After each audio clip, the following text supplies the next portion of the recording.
bit of context of what's to come here shortly through Alan. The second point, as President Warner's talked about, is to me this is a really important part of this region's conversation. And I've just asked, as a member of JPAC, that we also think about the region's 2040 goals that were put in place just a few years ago. T2020 being led by Metro, and we are very much a partner in this, very proud to be a partner in this with Metro, and I want to thank Bernie and all the team, as well as Director Simmons. Immense hours have gone into helping build this, I'll call, component of a far broader strategy for the region to lay plans out, but also to be able to afford to get where it wants to go. There's always, having lists of ideas is not, that is actually some of the easier part. Getting the revenue streams to support those are where sometimes I'll call the rubber or the steel wheels hit the road. So that is not always easy. So we have to do this, and it encourages we have the discussion with, I think, Andy Shaw from Metro. We're really privileged to have him join us today, is think of that in context with a broader staircase that this region is going to have to play to while we get people out of our cars. I would also ask you to think about the, as part of this T2020 discussion, think about what are some of the policies, not just a list of investments, that the region needs to continue to have conversations with that should run parallel. So for example, I'll use one of my own. I'm a huge believer in moving where we can, and there's some great examples in this region already, of moving government services that are available to the public close to rapid transit lines. So it doesn't hurt when you say it fast, but there are large complexities that come with this, and there's many examples in this region and in other parts of the world who've literally followed those steps in years to help shape and make these assets, these multi-billion-dollar assets that we have, on behalf of the taxpayer sweat. We want to set the policies up that tilt the playing field, that support healthy living choices. Yes, transit-oriented development is part of that, creating access, creating transit signal priority, queue jumping lanes, using bus on shoulder, a whole list of policies that aren't always tied to investments only. So T2020 is part of that long-term journey, in my opinion. So I just ask you to keep that in context of what you'll hear from our great partners at Metro today. So with that, so that's the second part. So back to the first part, I'm going to turn over to Alan now to maybe to give us an update on, from the last conversation, some reflect back with you, not only calendar, but some of the things we thought we heard, and want to do a quick test with the board as we continue to build and get ready for the next 5-year plan update. So Alan, over to you. Great, thank you very much, Doug. Mr. President, members of the board, you have heard from both Bruce and Doug that I'm here to think of this as an interim check-in on the annual business plan development. So I want to sort of reflect back to you what we think we heard, share with you some of the early document changes that are going to help guide the rest of the work that we do over the next few months. So if I'll just share the overview of the schedule. So here we are, November 13th, giving that feedback from the September strategy session where I reported back to you on how we did on last year, and you gave us some really good feedback on high-level priorities and focus. Over the next 2-3 months, we'll be doing edits and updates. I'm getting report backs from all of the many people who have responsibilities identified in the business plan, so that we are making sure that every action that we list is real and deliverable and well thought out and well timed, so that we actually make the progress on these measures and on these objectives that we've identified. As we go through that update and improve on what we had last year, again, taking a fresh look for the next 5 years, then into January on the 22nd at your board meeting, I'll be presenting the draft. Then we have a public comment period and an internal TriMet employee comment period to make sure that we really take that pause and say, okay, we did some good thinking. We think we did some good thinking. Is there anything we're missing, or is there anything we need to really scrutinize? And then kind of those final edits will come in March, and at the March 25th board meeting, we will present the final. That's lined up on purpose at the same time as the initial reading of the proposed service plan for March 25th and the first sort of draft of the budget for you to approve for public review, so that we're using the business plan to help us think strategically, and the service plan and budget are informed by that work as well. And then you can see as we go from March into April, there's the next stage of service and the next stage of the budget, and then finally the adoption of the budget on May 27th at the board meeting. So this kind of explains why, we started talking about it in September for something that doesn't really need to be done in theory until July 1st, given our fiscal year. But if it's going to inform our service thinking and our budget, it needs to be set up this way. Which means I'll be doing a lot of work over the holidays, but that's a good thing. So I just want to share back with you what we think we heard in terms of priorities from our last really good discussion last time. And you have a couple of documents that we've shared with you ahead of time. The strengths, weaknesses, opportunities, and challenges is what I'll first be talking about. I just want to mention there's a single page in the business plan that we call premises, which is sort of assumptions that go into it. Did you say we have a document? You should. They're in the portal. Okay. Would you mind grabbing those? That would be great. Thanks. So they were posted, but if you don't all have your tablets, then that doesn't do you any good. So Kimberly's getting some paper. But I just wanted to start out mentioning there's a section called premises that is a single page of sort of assumptions and basic underlying logic behind what we're doing. And that stuff is so basic and so fundamental that it didn't need a major upgrade, but there was one addition, and I want to highlight that, which is adding a piece on sustainability and the increasingly urgent need to reduce carbon emissions. Our important role in doing that in the region and globally felt like it was something we should really more explicitly relate. And then as the paper goes out, I'll just switch to the strengths, weaknesses, opportunities, and challenges. I'll invite you to ask questions or have comments at any point, but I will pause at the end of these documents just to see if there's any input. For the strengths, weaknesses, opportunities, and challenges, there were a few. So in strengths, Keith, at the last meeting, you mentioned our very talented employees who are working with customers every day, and so we added a statement specifically to that to recognize that as a strength. In terms of weaknesses, we are still. Oh, sure.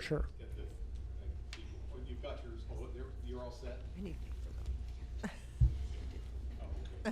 So just a pause for a moment while the paper makes it to Lori. Oh, I can look up. I can The look up. strategic priorities, right? I actually go to the strengths, weaknesses, opportunities, and constraints first. Business at the bottom. Thank you. There you go. The blue and the orange chart. Yeah, mine is black and white, so yes, I Okay. believe so. Okay. If you look at that, the strengths, weaknesses, opportunities, and challenges is 2 pages. Look at the one that starts with strengths and weaknesses, the 2 columns. And you can see that new statement and strengths about talented employees who provide great customer service every day. They are our face of TriMet. They're the bus driver that I greet every morning as I'm heading into work and greet every afternoon as I'm heading home. They are the operators, they're our customer service reps, they're our field supervisors, everybody who's out there every day in a TriMet uniform, and those of us who are not in a TriMet uniform but trying to represent TriMet. In terms of weaknesses, we still have a focus on a culture of safety because safety really comes in the long run with a cultural approach. But we wanted to change the statement there just to recognize that is growing, but it takes time to reinforce and ensure agency-wide adoption. And then just an adjustment to one of the other weaknesses about employee understanding of leadership decisions. it feels as though that is advancing, but we still have work to do.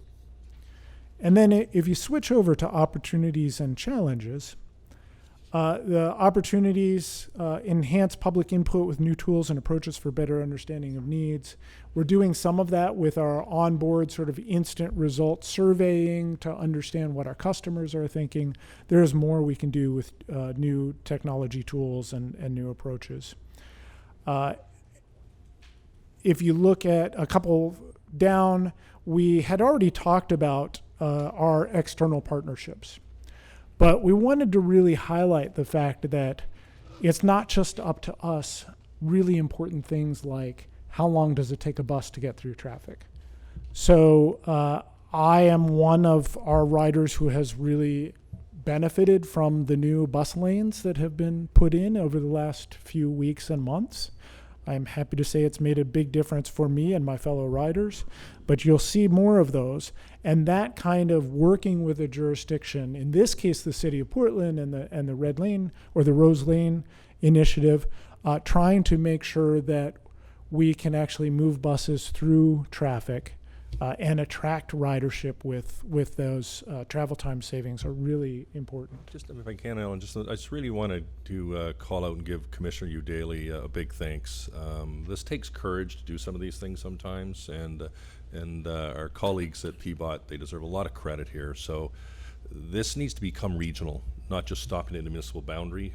Our public, by look at say in East County, 70% of the ridership leaves the different municipalities and travels to another place where life takes them.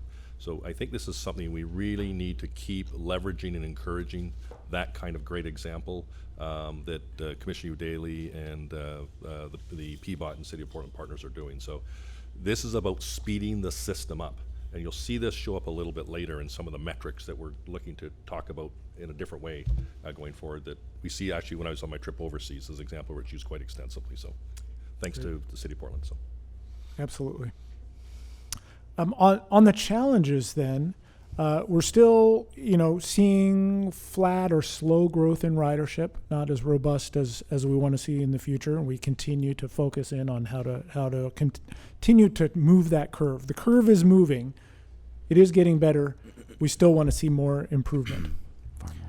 Enhance safety of employees, and then the next one down. And then down in the middle, reflecting the new premise that I talked about in terms of the urgent need for addressing climate change. The need to accelerate reduction of carbon emissions, that is, do even more to help reduce carbon. Every time somebody gets on a TriMet vehicle, that is happening. And it's a robust improvement over driving alone. We used to say it took something like you had to put 9 people in a Prius to be able to have the same kind of savings of just having people ride the bus. And we are now doing more with our first purchase of 5 electric buses and our plan to do more to reduce those emissions even more, so that we are getting even more benefit every time somebody gets on a TriMet vehicle in terms of reducing carbon emissions and helping address the climate change. And then related to that, just the complexity and funding gap for the transition away from diesel.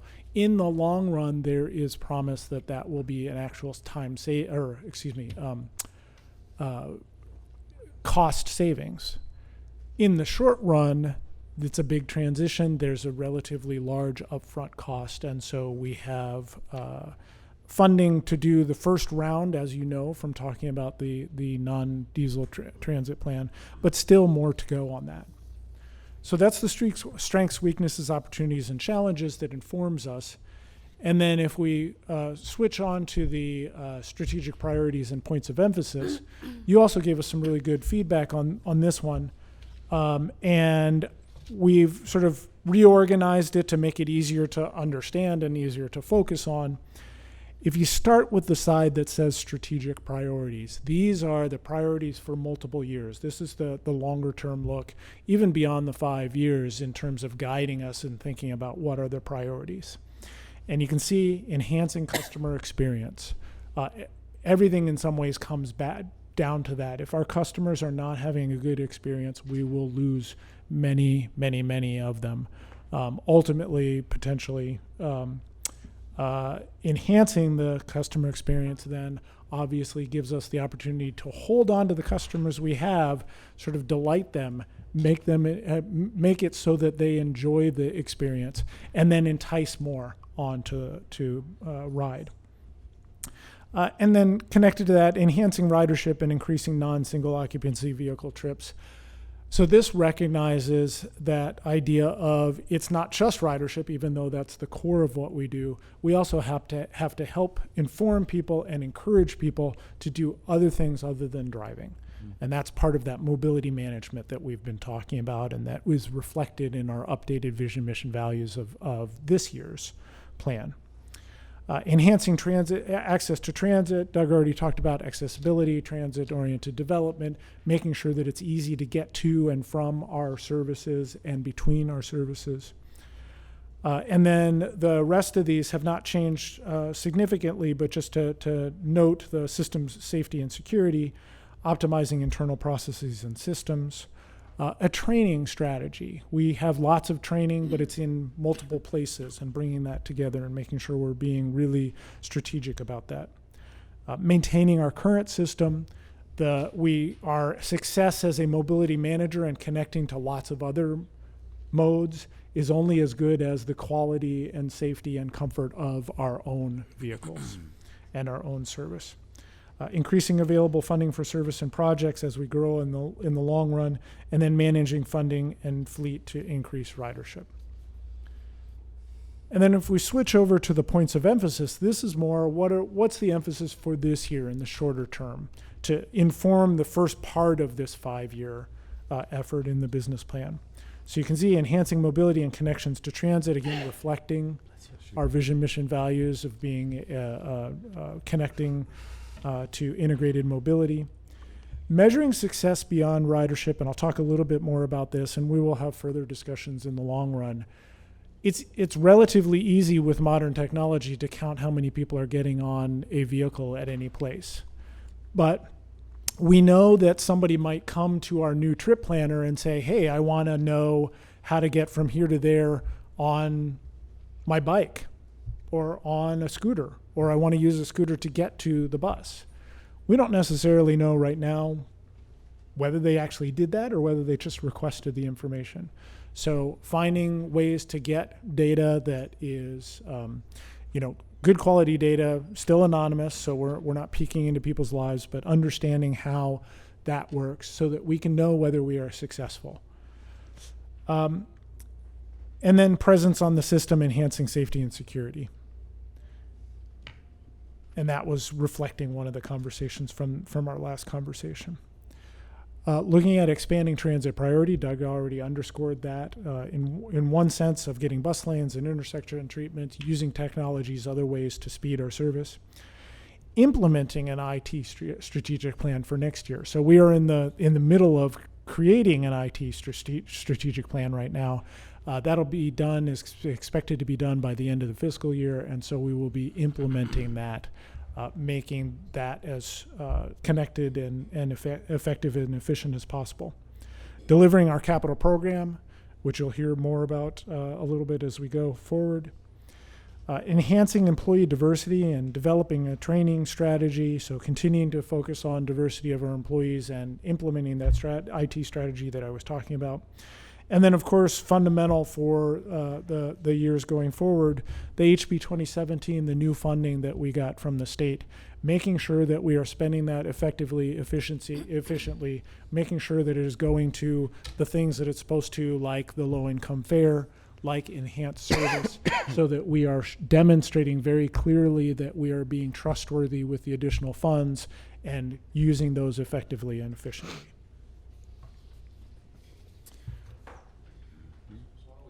Yep.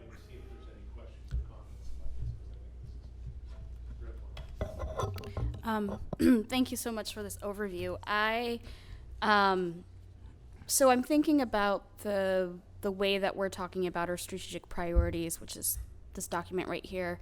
And to preface this, we also said that we want to consider equity, right, in all of our activities and continuing to build upon that. So do we also have that equity document so that we're seeing that framework being overlapped with this? Because I know that we had extensive conversations at the last board retreat around what is our equity stance, right? Like, how are we really developing it as a transit agency? So just curious as to whether or not your team has continued to flesh that out and work on it, and particularly layering the equity framework with our strategic priorities. Yeah, great, thank you. A couple of things. One, it's John Gardner's teams who are the kind of the experts on equity, and they do the annual analysis that makes sure that we are, for instance, distributing our services in an equitable manner. And we incorporate that work. We coordinate with them in terms of making sure that that actually represents several measures in the business plan to help guide our actions, so that we are being informed not only by the intent to be equitable, but actually the feedback and the measurement and the understanding of whether we are truly delivering on that promise.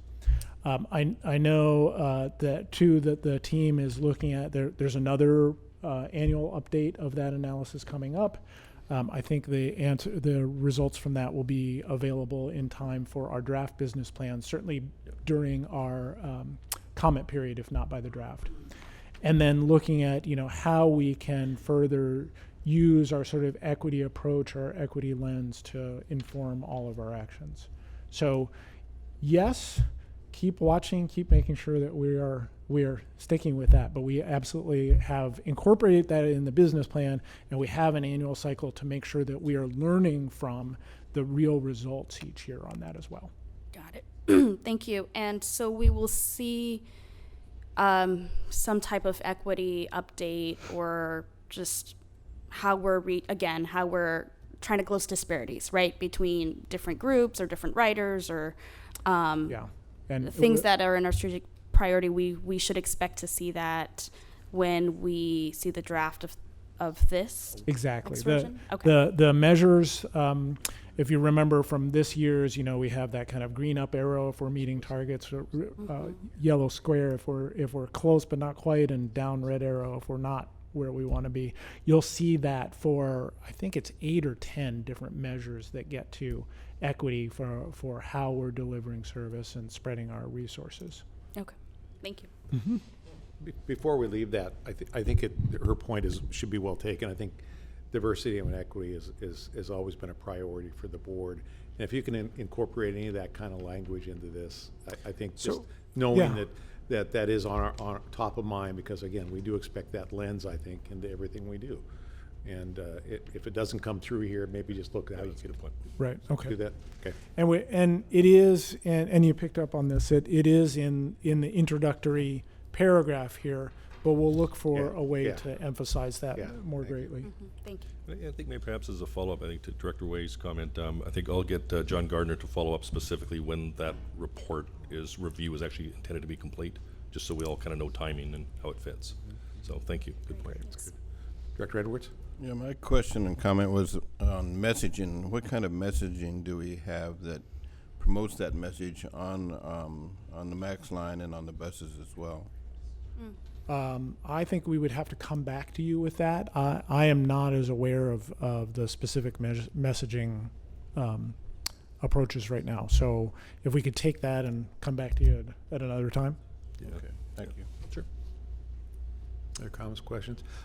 I guess I would just point out that I thought we had a pretty good and robust discussion last retreat about how to enhance ridership, and I think you've got a lot of that covered here.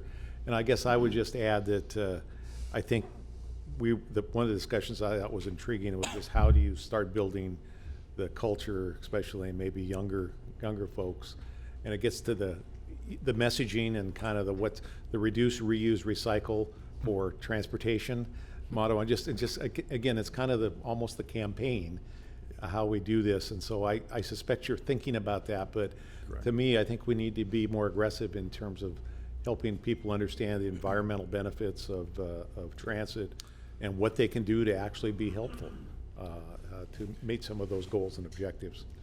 Yeah, I think that's a good comment. One of the areas we're looking at actually is part of this transition from the mindset of is it a bus or a train option only, as opposed to TriMet is your integrated approach to where do you want to go, and we may not be the primary way, but we can help you connect to other things. So I think there's a whole branding and communications overlay to this.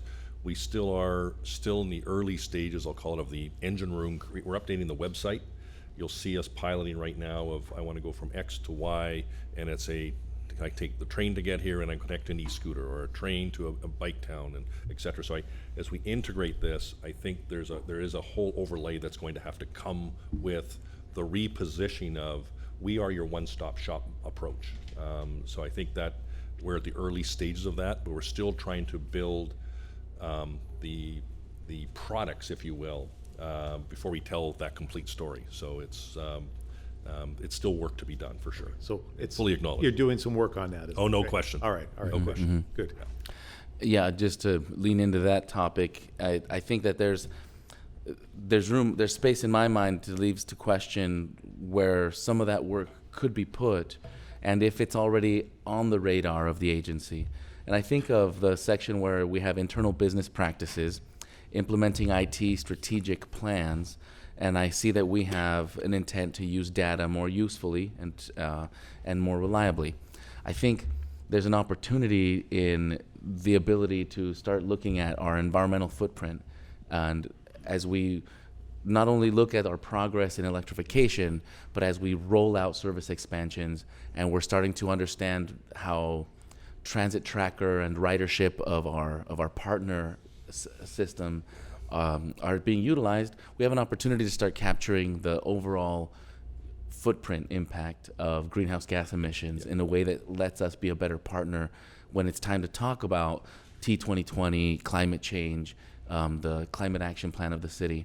And inside of using data more useful, in my mind, I think that could potentially fit in there, but I wasn't sure if we're thinking that way as an agency to start saying we want to have a protocol where we're looking at our overall greenhouse gas emissions footprint as well, and understanding how that might be useful to conversations with our agency partners.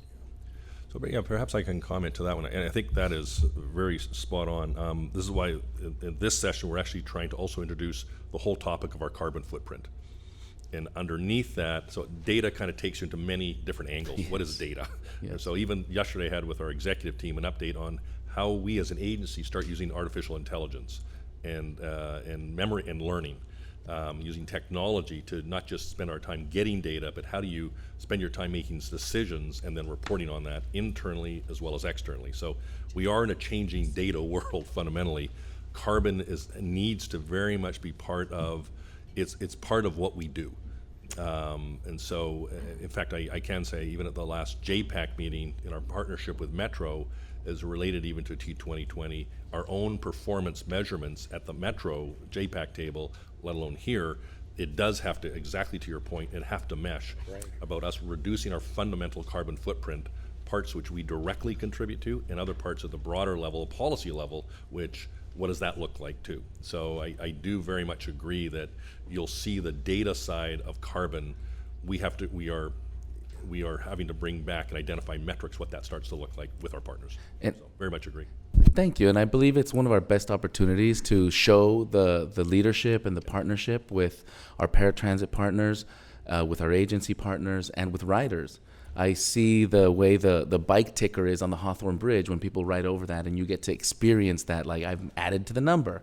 In a similar fashion, data allows us to have that two-way relationship with riders, and a little bit more of a transparency when it comes to the difference between my carbon impact of getting on the Division Transit line where I'm on a much larger vehicle with one technology versus the new Sunset line with an electric vehicle.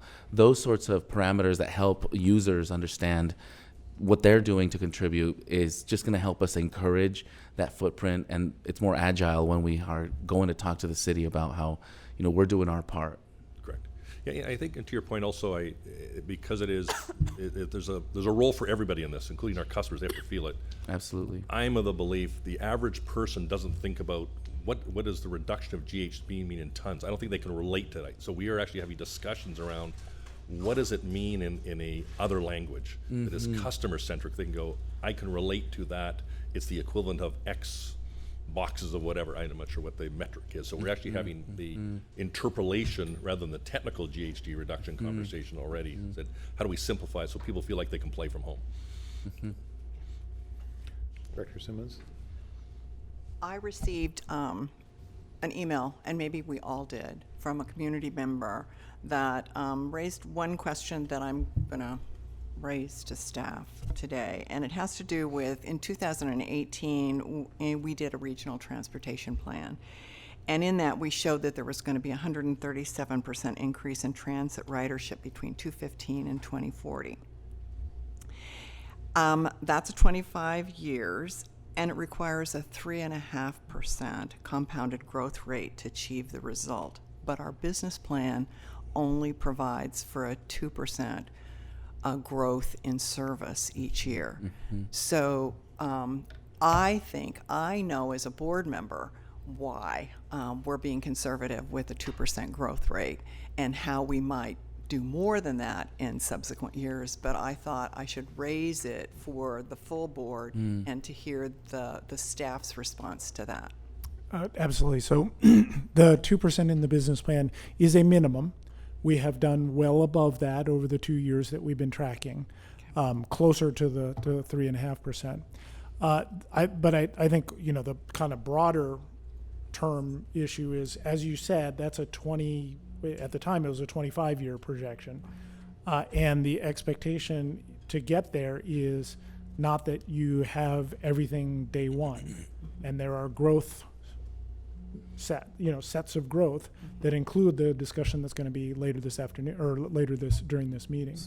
And so we have to build incrementally towards it while keeping that.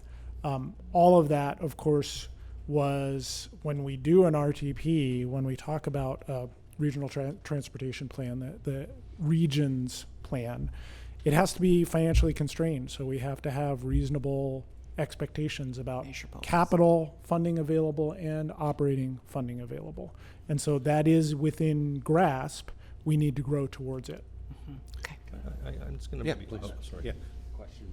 So I saw that same question. The one thing that I didn't quite, and correct me if I'm wrong on this, what I saw as the disconnect with that question was the 2% was on actual service increased, the 3.5% was on ridership.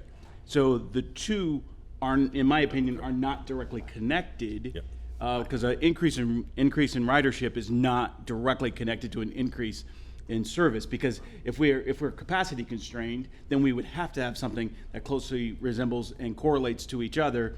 If we're capacity restrained, if we don't have any additional capacity in our system, but we have capacity on our system in various modes of transportation that we deliver. So as I saw that question, I was like, actually, those two are not directly correlated. I mean, they're correlated, but not to the degree that we have to increase service by 3.5% to get the 3.5% increase in ridership. That's the way I saw that. That's the way I saw that question, and why I thought, yeah, I understand what you're trying to get to there, but essentially, the two are not as directly correlated as the question posed. Is that the correct way of?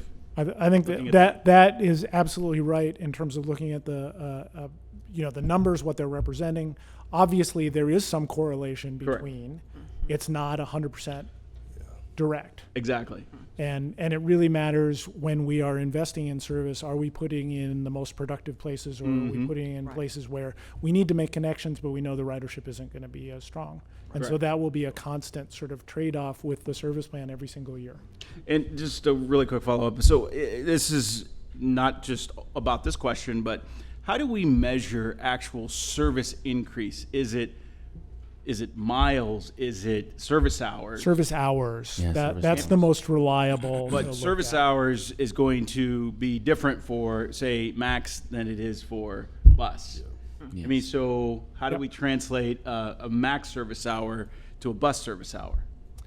Well, I will tell you that the Max service has not changed really significantly over the last few years. Since the Orange Line. So since the Orange Line was the big jump.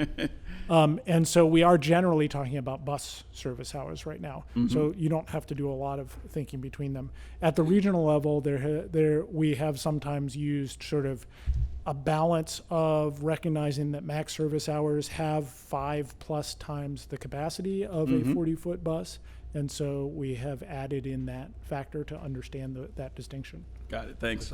Yes, I mean, just if I could perhaps comment on this as well. I think firstly to the rail one, an example where we have actually increased some of the rail hours is we've inserted a train which typically stops at the red line at Beaverton. One of those trains now we put in place actually continues out to Hillsborough. What was called red is actually blue. The customer doesn't know. They just want to know which color is where it stops. So it's an example we're trying to squeeze more out of the system that we have. So and this is where investments, so this is I'll call it simply complex. There's a lot of elements to this. So for example, our investments in the red line, the $200 million project, double tracking, allows us to speed the system up to carry more customers, to put more capacity in place, including more rail cars. So it is not going to happen next year, but it's part of that sort of like a 1, 3, 5 and longer plan as an example, where we undo the spaghetti, I call it, at Gateway, those big investments. The Division Transit project for $175 million is going to add, we're going to reallocate the service hours that are essentially in that community right now on top of supplemental of really significant uplift called the Division Transit project. So using those as examples only, in addition to some of it is also speeding the system up. To the earlier comment around enhanced transit corridors is a partnership, and again, thanks to PBOT, the City of Portland, how do we speed the assets up that we have and unlock the gridlock so we can actually use those assets and increase the yield capability. So it's not always about we need more money to go do these things. This is a bit to that policy conversation. This is also ties into creating access as the region grows. Yes, transit-oriented development has a role in that. Investing, not for one group or another, it's helping everybody get as close access as they can so they may not need their car, or they can cycle, walk, take transit. So it's helping on many fronts to open up those avenues that separate, to Director Stovall's comment, of service hours is not an absolute relationship to the ridership itself. Your question about this? Marcus? Kind of. It's about expanding opportunities. Yeah. Just to add another factor into that, there was the same analysis that said 137% increase in ridership. Also pointed out that as projected, there was I think it was a 36% increase in population. However, there was a 73% increase per the same study in fleet transportation miles. So we're also seeing a major impact on not the movement of people, but in the movement of things. And we know now there's more things moving to people than people moving to people. So I wanted, in pursuing new mobility opportunities, I want to acknowledge that there's a major piece of the puzzle in the movement of things, and there's a major opportunity in that piece to look at mobility opportunities for the movement of things. And I say that in the form of our TOD development program and how we utilize the value of our assets to bring benefit, whether it's the right-of-way prioritizations or the actual vehicles themselves, in helping that side of the equation of the movement of things. I see that there's opportunities there to bring another conversation of revenue model and partnerships there. Yeah, I think you're right. Part of this we added up, it's about taking our existing assets, growing them, as the board's aware. This is our largest expansion in our history underway right now. Some of it we have limitations on because we can't bring the buses in until we get the facilities ready to accept them. So there's a multi-year lag of, I'll call the supply logistics chain in the back room that is still being repositioned, i.e. the board's decision to support, like the Columbia bus base. We need somewhere to actually put them while we upgrade the Powell facility, can actually handle more buses. So there's a whole supply side behind the scene that's working its way through the pipeline right now. And the other one is also, part of this also to the customer experience. As we're upgrading website, we need to remove these points of friction and come up with new products and services that make it easier for our customer and more attractive, why they want to trust us and use us for wherever life takes you. But it is fundamentally about expanding this cultural pie. And if we look at other cities around the world, there's a cultural side to that comes an underpinning where transit is part of the solution. It's not the only solution. And I think through the board's wisdom of moving to integration, where we can actually help you get where you want to go. It may be transit, but it may not be transit. The other piece that's actually at play here is some success stories. Let's go to an example like Gresham, where Mayor Bemis and others, for example, it's how you enhance transit-oriented development, where people who maybe used to take transit because their employment was somewhere else may actually be able to work, live, and play in that immediate area because they're densifying, they're growing up. So those regional town center mindsets may actually also alter travel patterns where in fact you may not need directly transit, which you may historically have. So we really, I think, want to be an encourager of that public policy that supports, I'll call where you can live as opposed to always have to take transit to travel just long distances. So there's a lot of dynamics at play. In it is supply, to Director Stovall's case, but the ridership piece is interconnected but not absolutely related, I would suggest. So I think you're spot on. So Travis, then Kathy. So, I'm going to expand a little bit on what Doug just referenced and what Director Gonzalez just referenced a moment ago, going back to the actual strategic priorities. As a board member, I clearly tend to move towards a single type of kind of overarching umbrella halo priority that really drives everything else. Everything, in my opinion, lots of things roll up into a single priority for me, and that's the increase in non-single occupancy vehicle trips. For me, that's kind of that guiding principle, that guiding priority that sits right there in the middle, and to me, everything rolls up and influences that because that's my own personal, as a board member, one of the things that I look at, and how do we accomplish that? And I've referenced this before, and I'll probably continue to reference it until I hear something different that points me in a different direction. But essentially, as an agency, I think that is one of our critical components. Even if it doesn't have a direct correlation to ridership, meaning, we could be flat on ridership, but yet still accomplish this goal by leveraging our transit-oriented development opportunities, by partnering with our regional partners, Metro, the cities, to do exactly what Doug just referenced. How do we ensure that we're a partner in achieving the things that we can achieve? Making sure that we keep equity as our lens, making sure that we, just increasing non-single occupancy vehicles could have some challenges if we're not comprehensive in our approach. I mean, there's some negatives that can come from that, as we're marching down that road.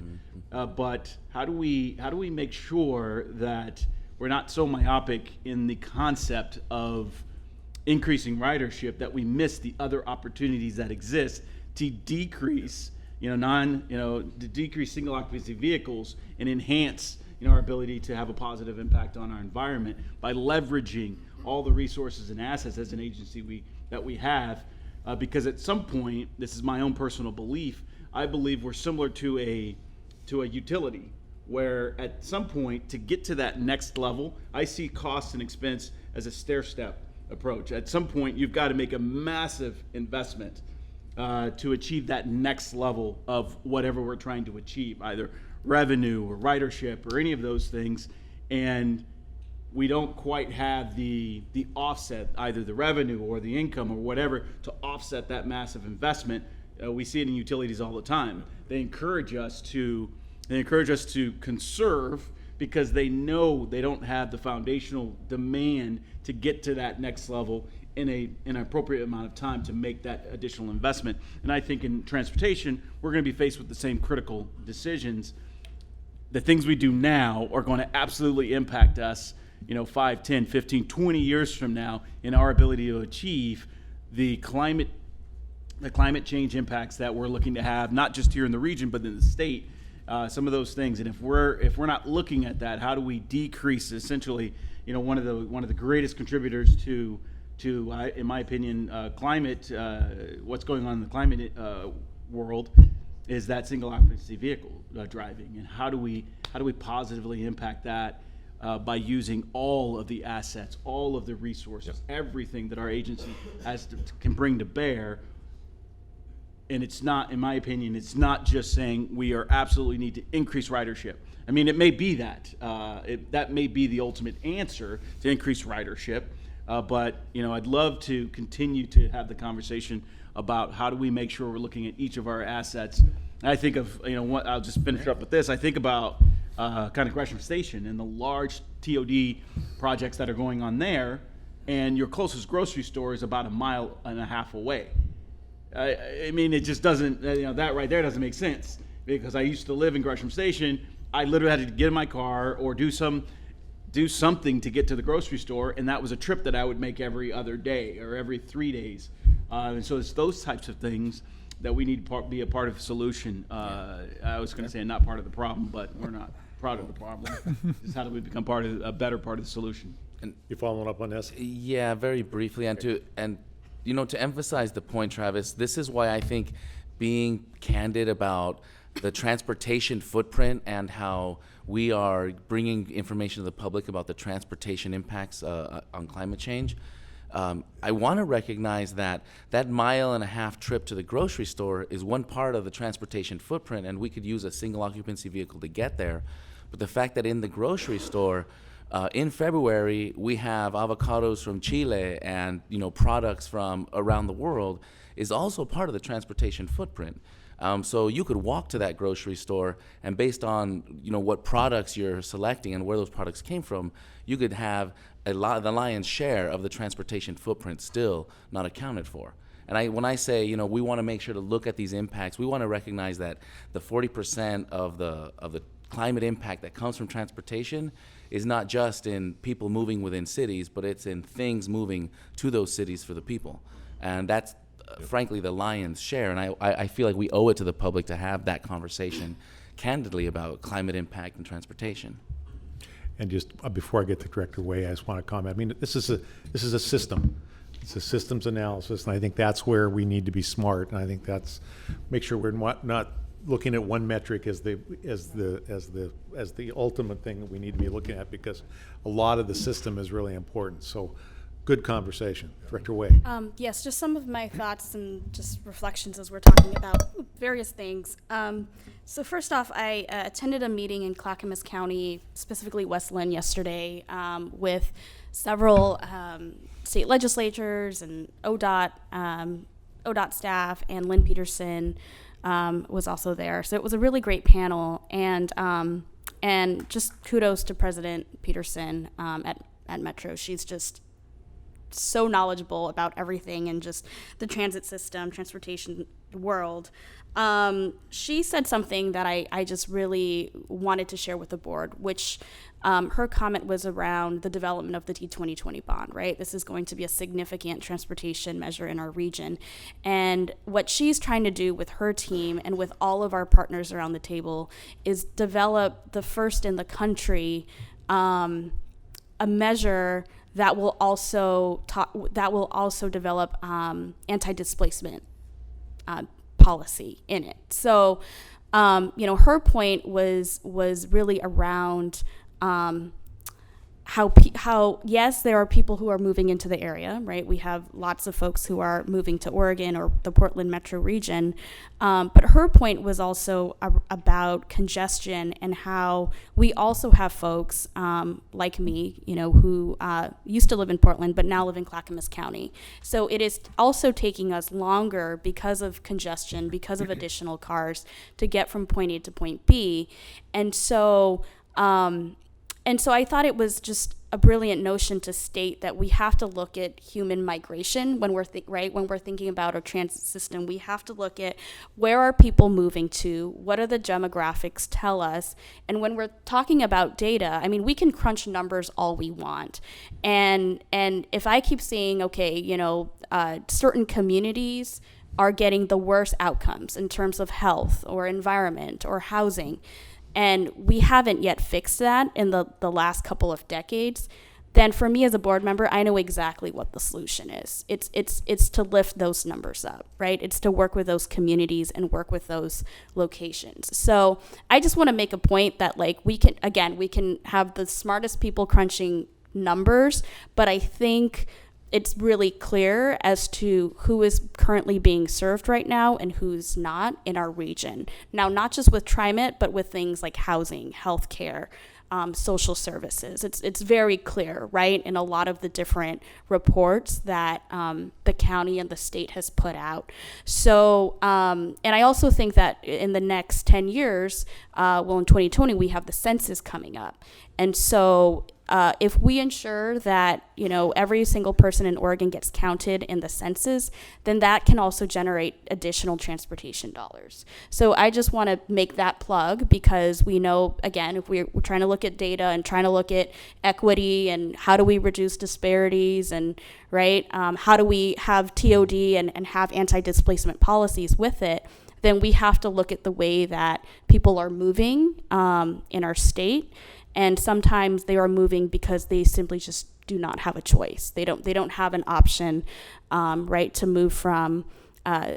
Some folks who are very, much on low income, just they don't have a choice. They have to move because of the rent is too high or because of various reasons. So just wanted to put that out there for consideration around the data piece. And I think I'm also in agreement with everyone in that, we have a climate crisis and we have to do something to, literally save our planet. Anything that we can do as an agency to reduce our carbon emissions, we have to do it.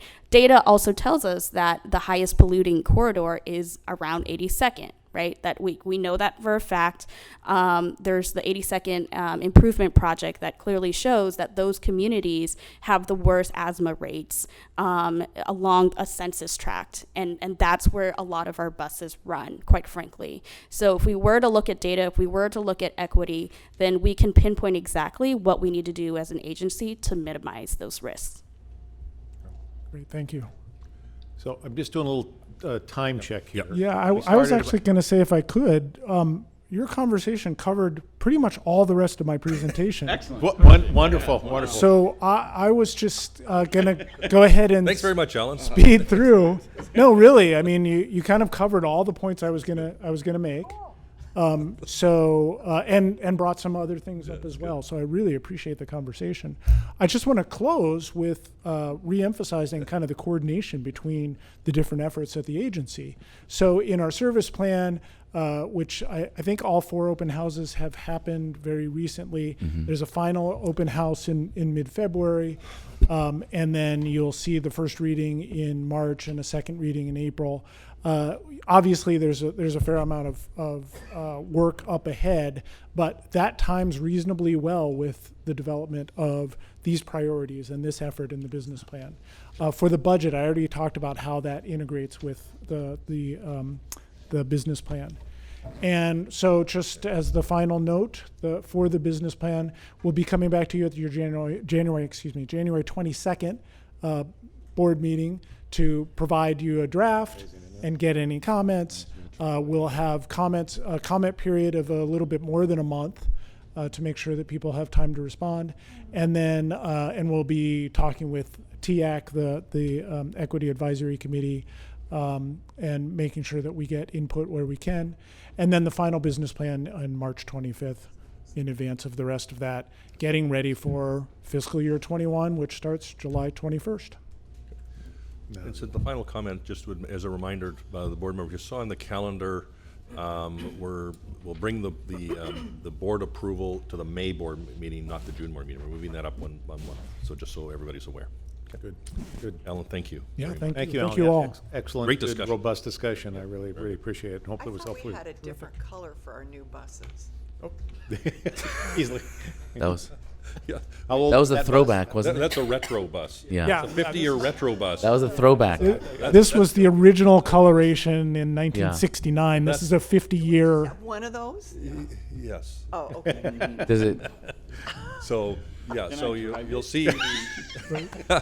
So that's intended to match the 50 that's on the side for a bit of an acknowledgement of, it's more the retro Well, I angle. saw that, Yeah. but And then it- I've also seen the new colors. It goes See the- beyond You'll that. see the blue ones with the orange slash Yeah, stripes yeah, that that's- we're actually getting amazing comments on. The You- public's love it. Does the driver have the original uniform that gets to drive this bus? That would be great. But for bus geeks It's a like missed me, one. if you Missed really pay opportunity. attention, Look at the our current windows. buses have square windows. Uh-huh. This actually has an overlay to look like the old Oh, okay. Oh, okay. before. Oh, So this really Uh-huh. is a Realize retro. that. This There. is a retro bus. The real thing. It's a Halloween costume. Well, if I saw it on the street, I'd go, That's the real There thing. you go. Right. Yeah. So, So yeah, we're do- receiving amazing comments on this from the public. They were just loving the branding change. Can I be like the board ambassador driver, like John Travolta is for Qantas Airlines? I mean, can I Are sign you up putting for your that? name forward? Just say yes. I'd say, I mean, I'd say you yes. guys put me Second. through like the driver training so I can drive that thing around town. We'll have to check our risk. All right, regulatory. I think we're ready to move on. I think we're moving here. on. Ellen, thank you very much. Thank you, Excellent discussion. So how's the board doing? Do we need any, take a break? Are we okay to? Why don't we take 2 minutes, let our guests get set up here, and I think everybody will be a little more attentive if we do that. 2 minutes. How about 3 minutes? Does that work? Wow. You're 3 kind. minutes. You are kind. Thank you.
Are you, okay, Mr. General Manager, would you like to introduce this item? Yes, thank you very much. So again, I'd like to welcome Andy Shaw, a great partner from Metro, to cover up particularly the T2020 ballot focus, and hopefully I think this is such an important conversation. This region is growing. We all know the statistics. If you look at Clark County, we're going to be 3 million people here in this region. When the lights go out at night, the lights come on at night, just, okay, how do we all do this? So we're going to have to look at investments. We're going to have to look at how we change not just investments, but the way we apply those investments, the culture of mobility, of how we get around. And we've talked about some of that a little bit embedded in our strategy order this morning. But I just really want to applaud Metro's leadership for helping us get to this next step of, in my mind, a far broader stair-step case that is going to happen in this region. Sometimes we forget to look back. I also want to thank the legislators of helping us with HB 2017. So each one can't be looked at in isolation. These are steps on a far broader staircase of getting to the culture, the modal share, the penetration, the way this region has to move about for not only goods movement, but people movement as well. So with that, I'm just going to turn it right over to maybe Bernie for some setup comments, I think, and then Andy is to help us through this, and we'll open up for a conversation at the end. Well, thanks, Doug. I was going to echo the things that Doug said. We've had a really incredible partnership with Metro historically, but also more recently in developing this T2020 measure. TriMet intentionally has been somewhat in the background, so you haven't seen us out at the meetings generating a lot of input on our own behalf, and that's been intentional in coordination with Metro. We really wanted the process, and they really wanted the process to be authentic and organic in talking to the people of the region rather than to the institutions of the region. And I think you'll hear from Andy a lot of references to the things that you were talking about this morning. How do we get to those goals, those regional goals around transportation, equity, and the environment? And the interesting thing about having Metro leading this discussion is that the most important strategy that we have for all of those goals is the regional land use strategy, right? We have a unique structure here in this region. Other regions of the country like to say they have an urban growth boundary and they have regional land use plans and so forth. And some of them, kind of get there. Nobody has the legal constraints that we have in this region, the actual legal tools that keep the urban growth boundary from expanding sort of at will. We really hold the line on the urban growth boundary. And that's the most important factor in trying to achieve those other goals. Because if you're chasing development, you're never going to get to the density that transit serves. You're never going to get to the point where you have equitable distribution of resources. And you're never going to get to the point where you can have those walkable neighborhoods that were mentioned earlier that allow you to reach those climate goals. So with that as context, I'll just introduce Andy Shaw. Andy's the Director of Government Affairs for Metro. He formerly was the Chief of Staff to Tom Hughes when Tom was the President of the Metro Council. Andy's been the architect of a number of successful ballot measures in the region, affordable housing, parks, led the effort to build the Convention Center Hotel. So he has a great background in successfully bringing these kinds of issues to fruition. And I will say, just before he speaks, that he has the unique distinction in this room of knowing Gordon Sondland better than anyone else in the region. Because, I bet he does. Because Not true. Mr. Sondland was the chief opponent of the regional, of the Convention Center Hotel, and Andy did battle with him for many years. So with that, I'll turn it over to Andy Shaw. Great segue. So Bernie talked about our management of growth in the region, and that's really the stepping point for Metro into what we call the regional investment strategy. And that strategy has led our council to lead on housing, parks and nature, and transportation funding. It really stems from, as Bernie mentioned, this land use plan. This is an image of the 2040 growth concept, actually adopted back in the mid-1990s. So this region has long been very future-thinking, very purposeful in planning out how we're going to grow in the region. And just to point out some of the key elements, the urban growth boundary is generally the line within which the lighter yellow neighborhoods are all inside of. You see centers, which are the pink and purple areas, both regional centers, the downtown city center itself, town centers, blue employment areas, all connected with corridors that are either roadways and or transit that connect all these different centers in the region. This has been the region's plan for decades for how we intend to accommodate the very, very significant amount of growth that we have been experiencing and will continue to experience. We've talked about in recent years, we use your buses as a sort of social math analogy that in recent years we've been adding about one bus load of people a day to the region, just to get a sense of how much growth is occurring. And so of course that has impacts on housing costs, that has impacts on congestion, has impacts, as you were discussing earlier, on the movement of goods in the region. And one of Metro's charges is to think ahead and get ahead of that growth. And so that's what our council has asked us to do in developing this regional investment strategy. Back in 2017, the council said we were actually in partnership with TriMet working on a potential 2018 ballot measure. And when it became clear that the timing wasn't quite right to bring a measure in 2018, and there was a growing significant concern about housing, the Metro Council said, work with the community to develop a proposal that could go on the 2018 ballot to be considered to step into the challenge of affordable housing. And at the same time, let's start thinking about the 2019 cycle because our parks bond was the property taxes were being paid off for our previous parks bond. So there's an opportunity to consider renewing that parks bond. And of course, we were already planning to look at 2020 for a potential transportation measure, knowing that was probably the most challenging conversation to have because of the enormous regional implications, the numerous partners that need to be at the table and involved in that discussion. So very excited about the passage of the affordable housing bond measure back in 2018. Our goal is to develop at least 3,900 affordable homes that will serve at least 12,000 people on an annual basis. In particular, a couple notes in this ballot measure. We focused on deeply affordable units, so at least 1,600 units that are less than 30% of average income. And the trade-off there is that you build fewer units if you're subsidizing them to the level of that deep affordability. But that was part of the discussion we had with community about where were the biggest gaps in the regulated affordable housing stock. And then another big focus is at least half of them sized for larger families, either intergenerational families or large families. Another area where in the regulated stock of affordable housing, there's a real dearth of family-sized units.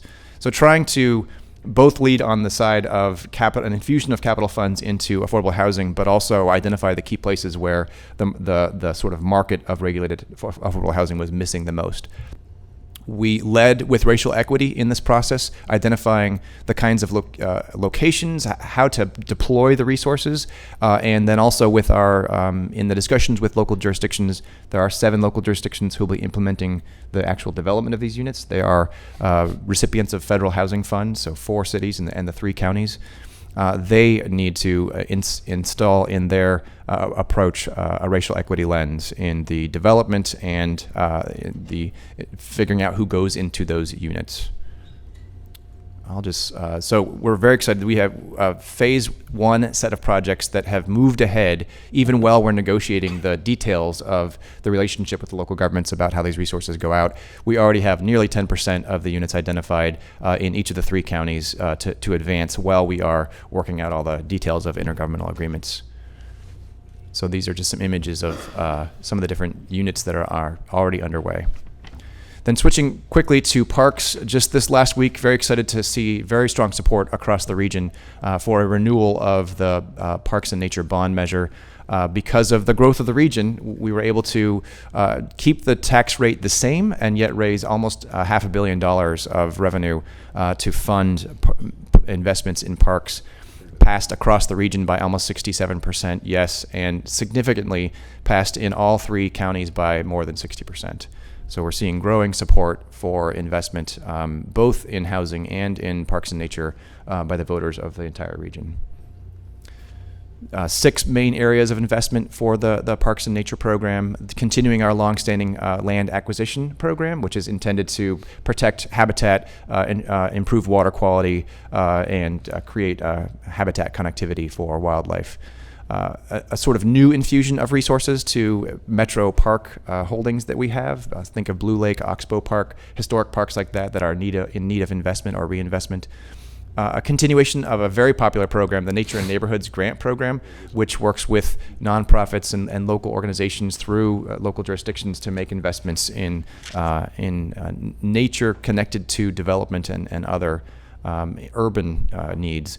A local park share is the 4th bucket, and that's just an amount that goes back out to all the local jurisdictions to help them advance capital projects they have on their to-do list. In that, we've required that they engage specifically with communities of color to relook at their list of parks and nature projects, and not just go back to the plan or the list they already have, but re-engage with folks to make sure the investments they make are relevant with a racial equity lens. A new program that's specifically aimed at walking and biking trails. We've invested in those before in parks and connecting people to parks, but this is an explicit investment in that. And then the last is sort of a new concept of, can we use parks capital funds to leverage other outcomes, in particular economic development, housing, and transportation? This came about for us because of the Willamette Falls project, which does connect all of those items down in Oregon City. We're looking at funding a river walk to access the falls, but there's tremendous potential there from a transportation point of view, potentially from a housing and economic development point of view. So that was the impetus for establishing this bucket of funding. We know there are other projects in more of a conception phase around the region that we think we can use these resources to leverage other outcomes with. But more to come on exactly how that will be structured. So then moving on to transportation. This has been a very strong focus of our council as they've worked to update the regional transportation plan last year. The direction we had is go forth and engage everyone you possibly can to talk about how do we bring a robust, long-term, thoughtful measure to the voters in the 2020 timeframe. So this is a map of how people get around the region.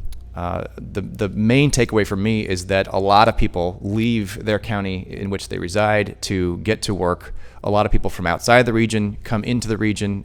People leave the region to go other places. We have a very tangled web of mobility in the region. And so solving this requires an approach that looks at all the ways that people get around and understands this underlying movement of people.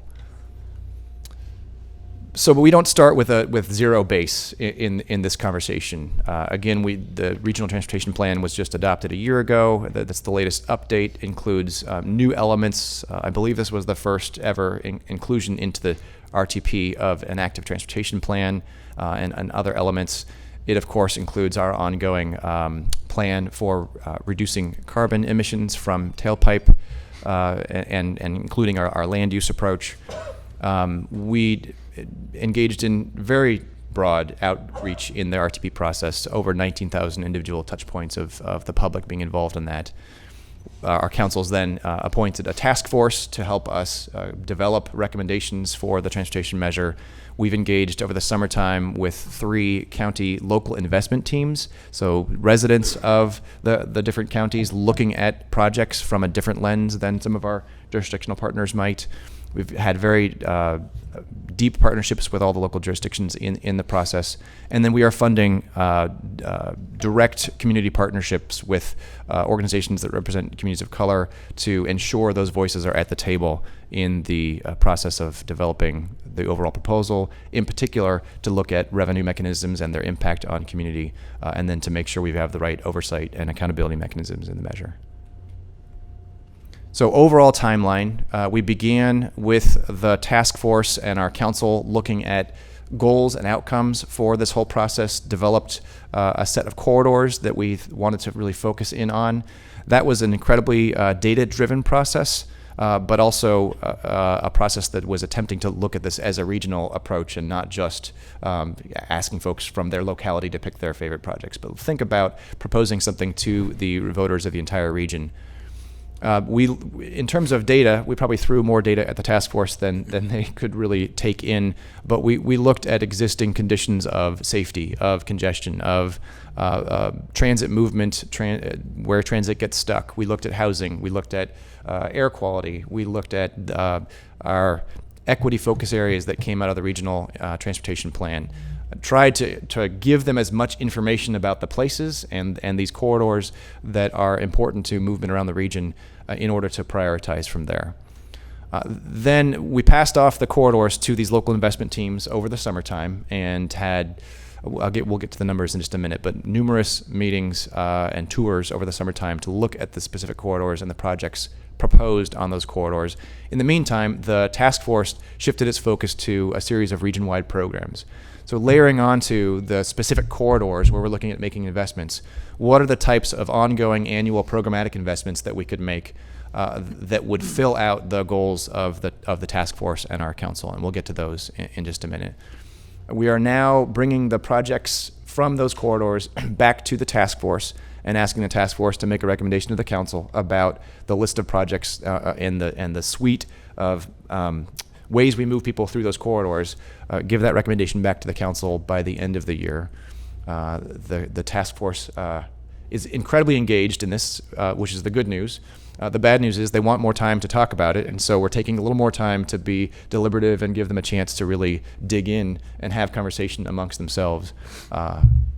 We plan to, in December and then in January, begin the conversation about how do we pay for this. We're developing the appetite, we're developing the list and the goals and the outcomes. Then we want to shift and how do we line up the right revenue mechanisms that can raise the amount of money we want from the appropriate sources. Later in the spring, we will have conversation about the appropriate accountability and oversight mechanisms to include in the measure. That's been something we've done with all of our bond measures in the past. And then the goal is to be able to bring the council a proposal by May of 2020 to refer to the November ballot. So just an image of our task force hard at work. It's a large group. It's 35 different individuals from a variety of backgrounds, including Board Member Simmons. Thank you for your participation and your commitment to it. There she is, front and center. So we're very deliberate in putting these different voices together. We have JPACT, which is a great place for the region's transportation leaders to get together and prioritize and make investment decisions. But we also wanted to get, in addition to elected officials, community members, business leaders, folks that are focused in on transportation in the same room talking to one another, because at some point we need to propose something to the voters, and we want to make sure that proposal matches up with the interests that all these different groups bring to that table. This is a very high-level listing of the goals and outcomes that were laid out by both our council and the task force. If you go onto our website, /transportation 2020, I think it is, that link will be at the very end here. You can get a much more full listing of what was intended under all of these different goals. But there is a pretty broad range of goals that the task force laid out to achieve with this measure. Many of them you talked about earlier in your earlier conversation about getting ahead of climate change, trying to address mobility in the region, addressing equity head on, and also leveraging investments that we make in other areas, thinking about these things together as our residents do.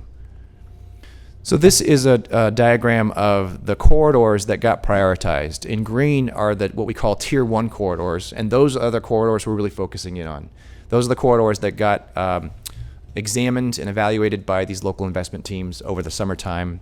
In yellow or gold are Tier 2 corridors, which were had some priority, but in general didn't garner as much support from the task force or aren't as ready in terms of making investments that we could promise voters that we could deliver on those investments as soon.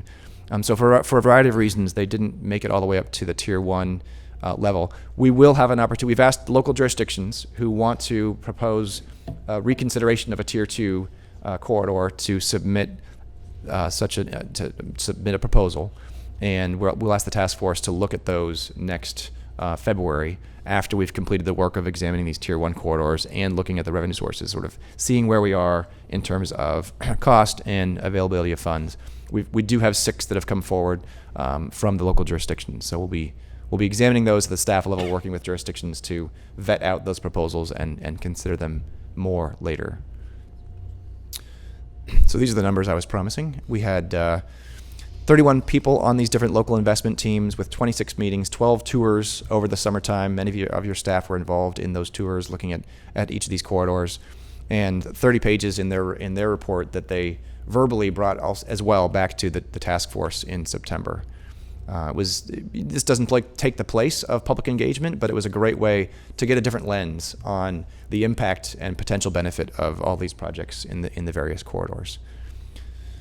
All right, so you guys are the inaugural group to look at these new slides. Bernie had talked about how important land use is in all of what Metro does, but in particular in terms of transportation. And it's always been front of mind for Metro as we've looked at transportation funding. So these are the 13 Tier 1 corridors, and you can see the downtown is a bubble, and Albina area is also a bubble. We include those as 2 of the 13 corridors on our list. But these are places that connect to the central city. There are places that connect to regional centers across the region and town centers throughout the area, as well as places where there are jobs or the opportunity for future jobs. So just to make the point that we're deliberately connecting all of these places back to the 2040 growth concept. Quick question, and the size of the circles, what do they represent? Riders or?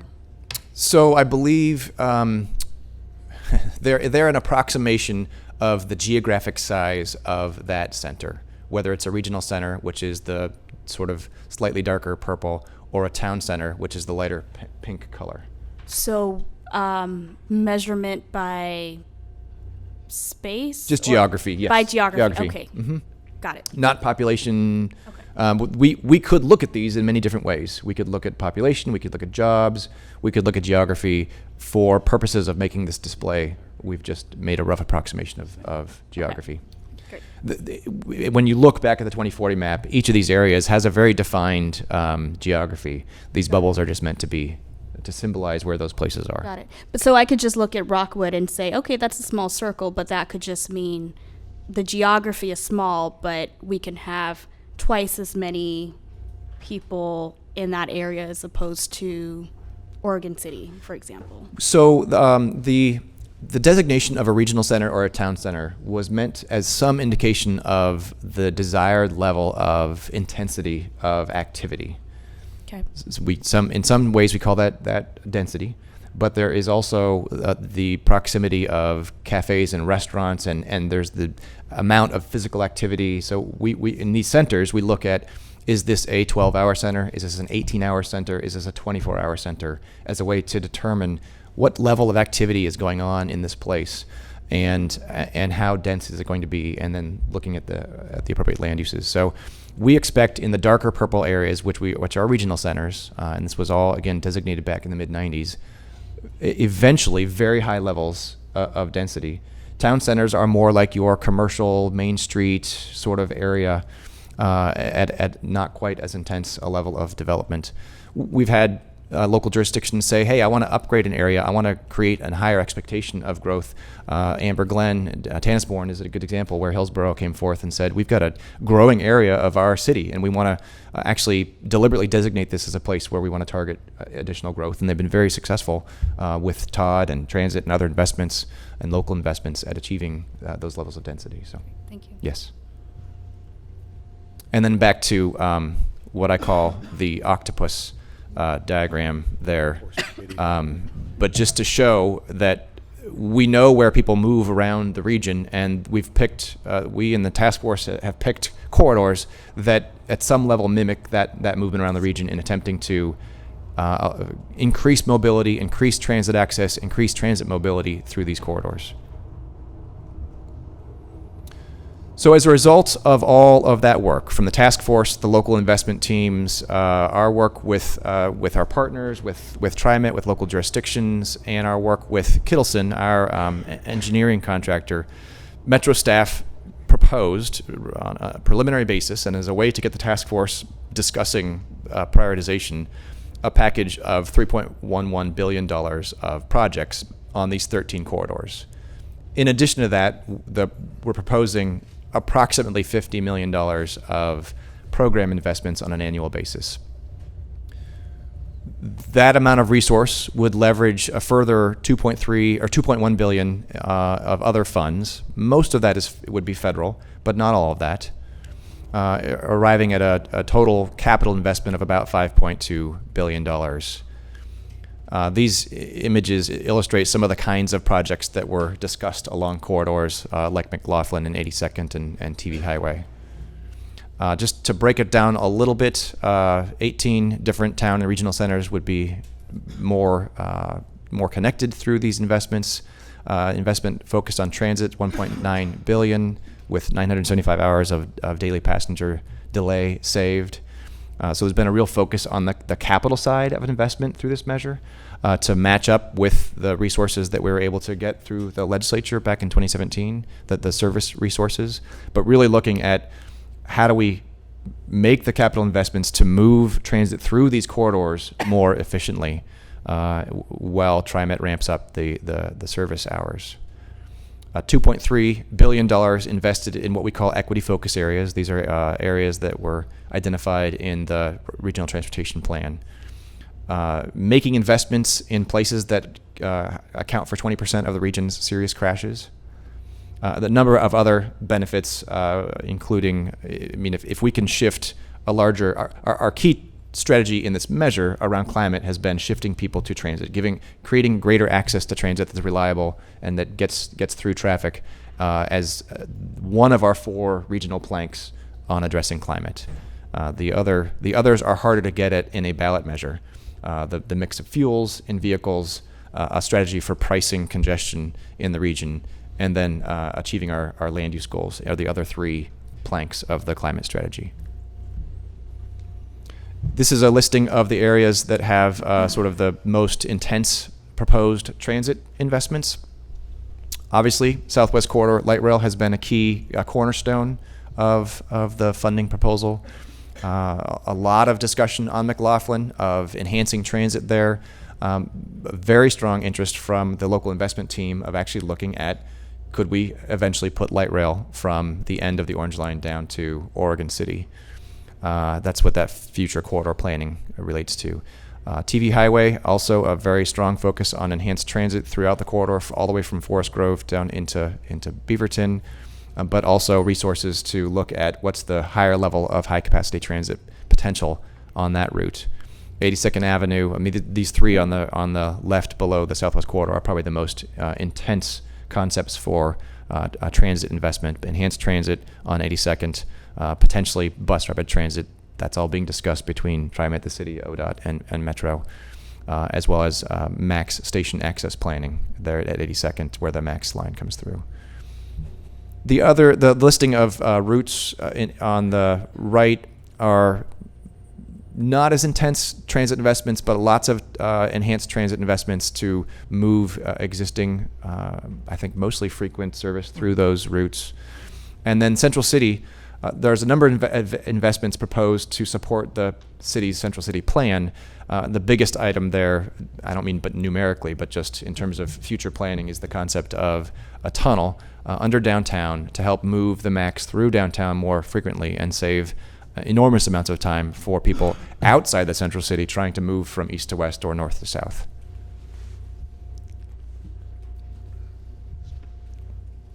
So in addition to the corridor project investments and the program investments, we're proposing, including in the budget of each of the major corridors, funding to put together a committee like we have done jointly on Southwest Corridor, the Southwest Equitable Development, the SWEDS committee, to really look at the potential impacts of increasing values and potentially displacing individuals, households, businesses along that route, and work to get ahead of that by developing investment proposals that could address displacement.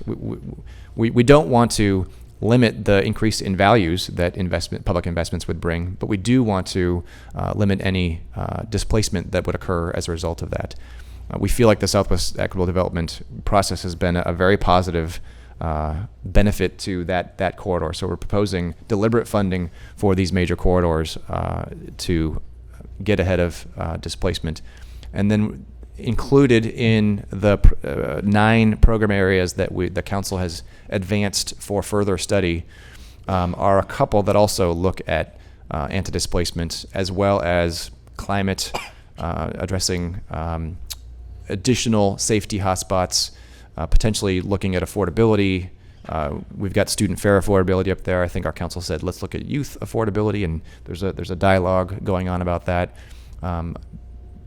Deliberate funding for safe routes to schools, deliberate funding for developing out our active transportation network. We know at the current rate of funding, although we'll have to update our figures because with the passage of the bond measure, we have new resources for trails. But prior to that, we were saying it would take about 200 years for us to build out the planned set of active transportation corridors in the region. So the parks measure will will help advance that timeline. If we're successful in getting this measure passed, that will advance that timeline so we can build out that network in less than 2 centuries.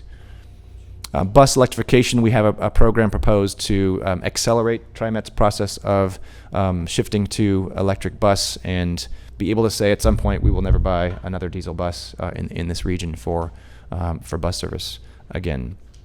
And Main Streets Revitalization Program, that's intended to look at some of the smaller communities that have very important transportation corridors for them, but they're not these regional corridors that people use to get all the way across the region. So that's one that really would benefit places like Sherwood, Oregon City, Troutdale, Fairview, throughout the region.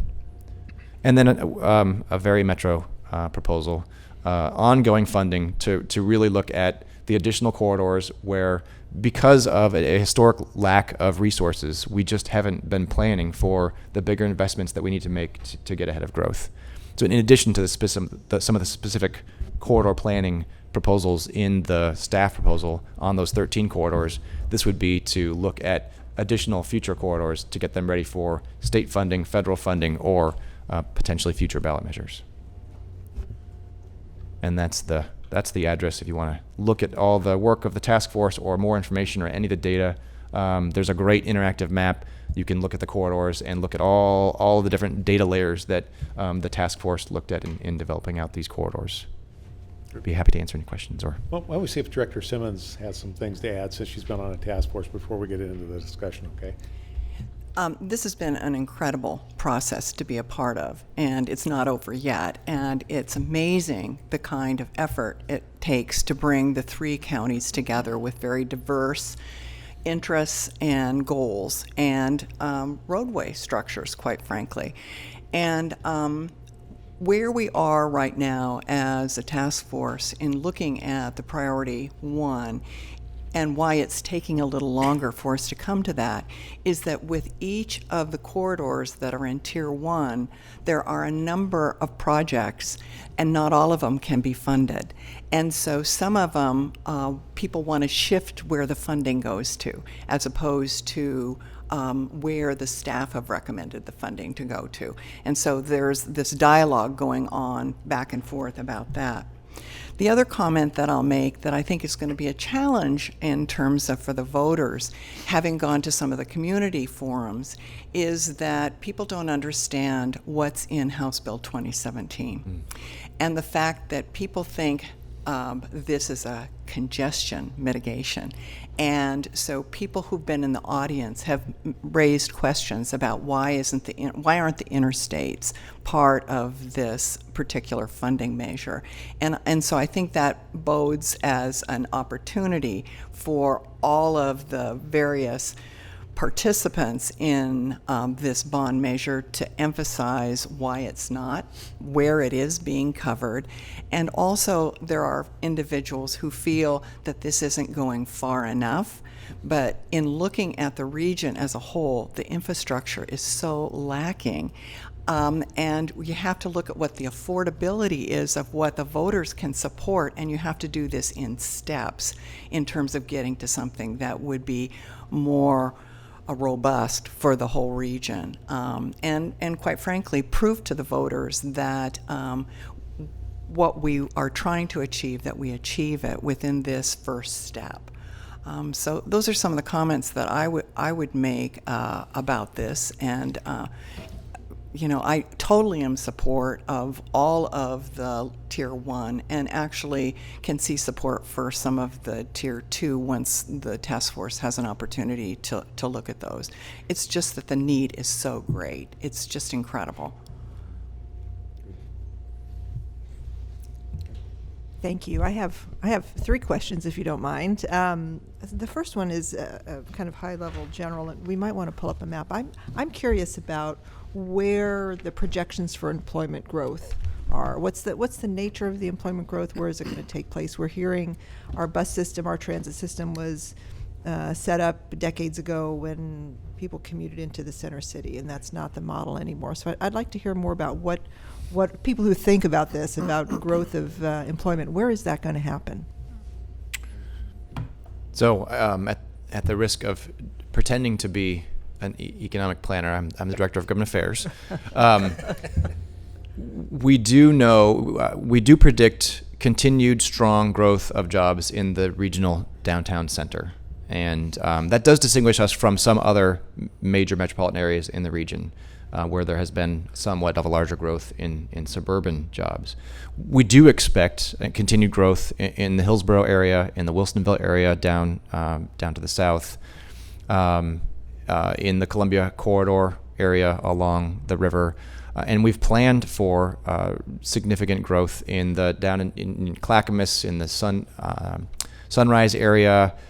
Those areas will take longer to develop for a variety of reasons, but we're seeing dramatic growth percentage-wise of housing in Happy Valley, and we do expect continued economic development down that area. So I don't have the map here. We did bring a map to the task force that showed predicted areas of population and housing growth, and they tend to be in the middle and then kind of wrapping around from Hillsborough down to the south and the east side, including the Columbia. So kind of there's a circle, there's a donut around the middle, and there's a donut hole in the middle where we expect pretty robust continued job growth. And is it, at least the recent trend is that the high-tech companies tend to be locating downtown as opposed to, used to be out more, Beaverton and out that way. Is that, do you know? And I don't want to ask questions about issues you don't know about, but is that anticipated to continue? I think we do expect a lot of professional high-tech jobs in downtown to continue. I think we also expect supply chain tech-related jobs to continue growing in the Hillsborough area as our Silicon Forest continues to grow. So I would say it's a combo of both different types of jobs in different places. And our Greater Portland Inc., our regional economic development entity, has identified the sort of these clusters of jobs that come to the area or grow from businesses in the area. So I think we do have a pretty good sense of how and where we think those jobs will grow. And our expectation is that most of the future companies in this region are here today. They're going to grow, as opposed to attracting the magic large entity that swoops in and creates thousands of jobs. That most of the job creation comes from companies that are founded here. We get lucky now and then and attract an intel, but that's not the model Once every of growth. 40 years. Once every 40 years. We can't count on that really to sustain the kind of job growth. We have to support and nurture the jobs that are here, understanding where and how and what attracts folks to make those investments. Right. Do you mind if I ask another question? Or should No, we no, please leave do. everyone else? Before you do, I would say that I think your question is right on, that if you look at the spaghetti diagram or whatever you want to call it, I mean, I think they've done a good job of connecting up the housing and the employment areas.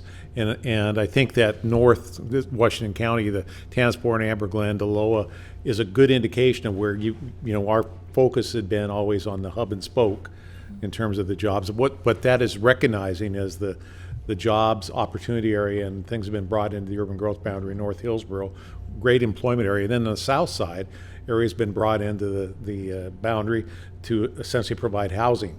And so we know that area, that corridor, is going to be very, very important as it grows. So we want to encourage that. And so that's a good example. So I think they've actually done a pretty good job of acknowledging where things are going to grow. And I think if you want more on that, I'm sure they have some diagrams that show the employment areas, which are really are interesting to see how they're going to grow. But I think this is pretty good. That's absolutely right. I would just add that the Sunrise and C2C, which is Clackamas to Columbia corridor there, going up to Rockwood, is also intended to be connecting housing growth and some future job growth down there with jobs up in the Columbia corridor and up in Rockwood, like this in the same way that we're looking at that on Southwest 185th out in Hillsborough. And I would just add that one of the areas that the region's expecting growth to occur most intensely is right down in this corridor right here. That's what The Tigard Triangle and the area south of Tigard, between Tigard and Tualatin, which is one of the reasons we're looking at the Southwest Corridor Light Rail project in that area. There's a huge amount of high tech in the Tualatin area, and it's expanding. So I agree. I'd also just add that one of the images early on of one of the phase one housing projects that is advanced is right in that Tigard Triangle area where we expect light rail to land. So we're already beginning to try to knit these different things together. Question two? Yes, thank you. Thank you. Different question. So at our last board meeting, we had a large number of individuals give testimony berating TriMet for not moving quickly enough to electric buses. And our answer to that is, that we have the will, but the technology isn't quite there yet. Even if we wanted to, even if we had the funds to buy all electric buses, it's just not there. So I'd like to understand how one of your bullet points was bus electrification. How have you thought about, the technology catching up with the demand and the interest in the region? So we have thought of ourselves as a funder, not as the one solving that problem. So I will turn that to Bernie. Yes, so we've had, as Andy mentioned, we've had a very close alliance with Metro in terms of shaping these questions and answers. So really, the public outreach and the meetings that Metro has had raised the issue of, how do we get to a climate strategy, and bus electrification was part of that discussion. So they came to us and said, what would you have us put in the measure to address this issue? So essentially, we came back and said, about $10 million a year in ongoing funding would be a huge benefit to our effort to fund the conversion of the fleet.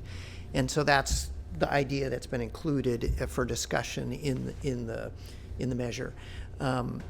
It wouldn't get us all the way there, but in combination with the House Bill 2017, $5 million a year, at $15 million a year, that's a good share of the premium, the difference between a diesel bus and an electric bus. Mm-hmm. The timing issue of, when is the technology right, isn't really addressed in the measure itself. It's the assumption is that we'll be moving down that pathway and we'll have a viable technology by the time we kind of get to the place of spending these funds. Okay. Number three. Thank you. Third question, which is drilling down quite a bit. But one of the corridors is McLaughlin, and you mentioned the number 99 bus, and this is of interest, I think, to people in close in southeast and southwest Portland.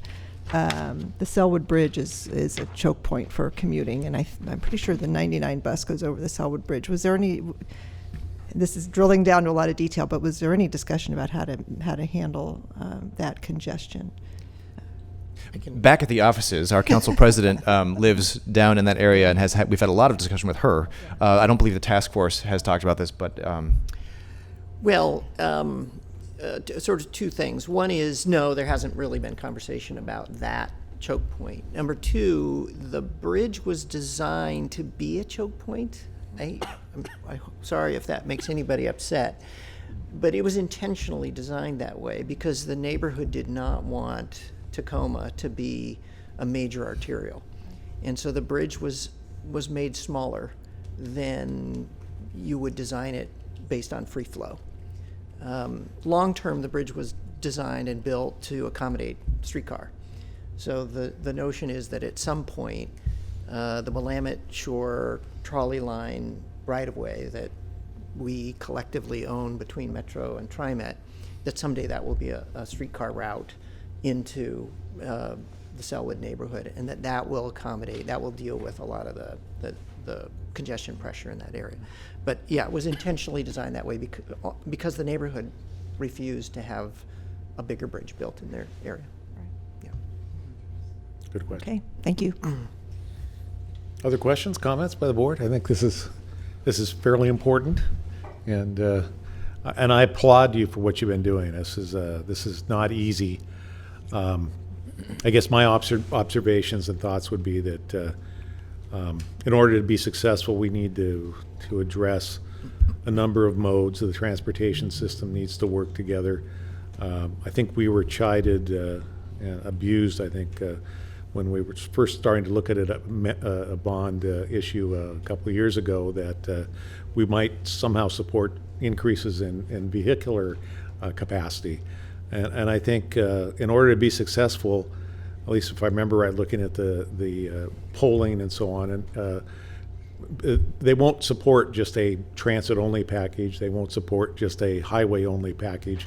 They won't support just a bike and pedestrian program. So I think that your challenge is obviously to come up with a balance of those that works, but that gets to some of the priorities that we've got here. So this is not easy, and I again, thanks for taking the lead and figuring this out.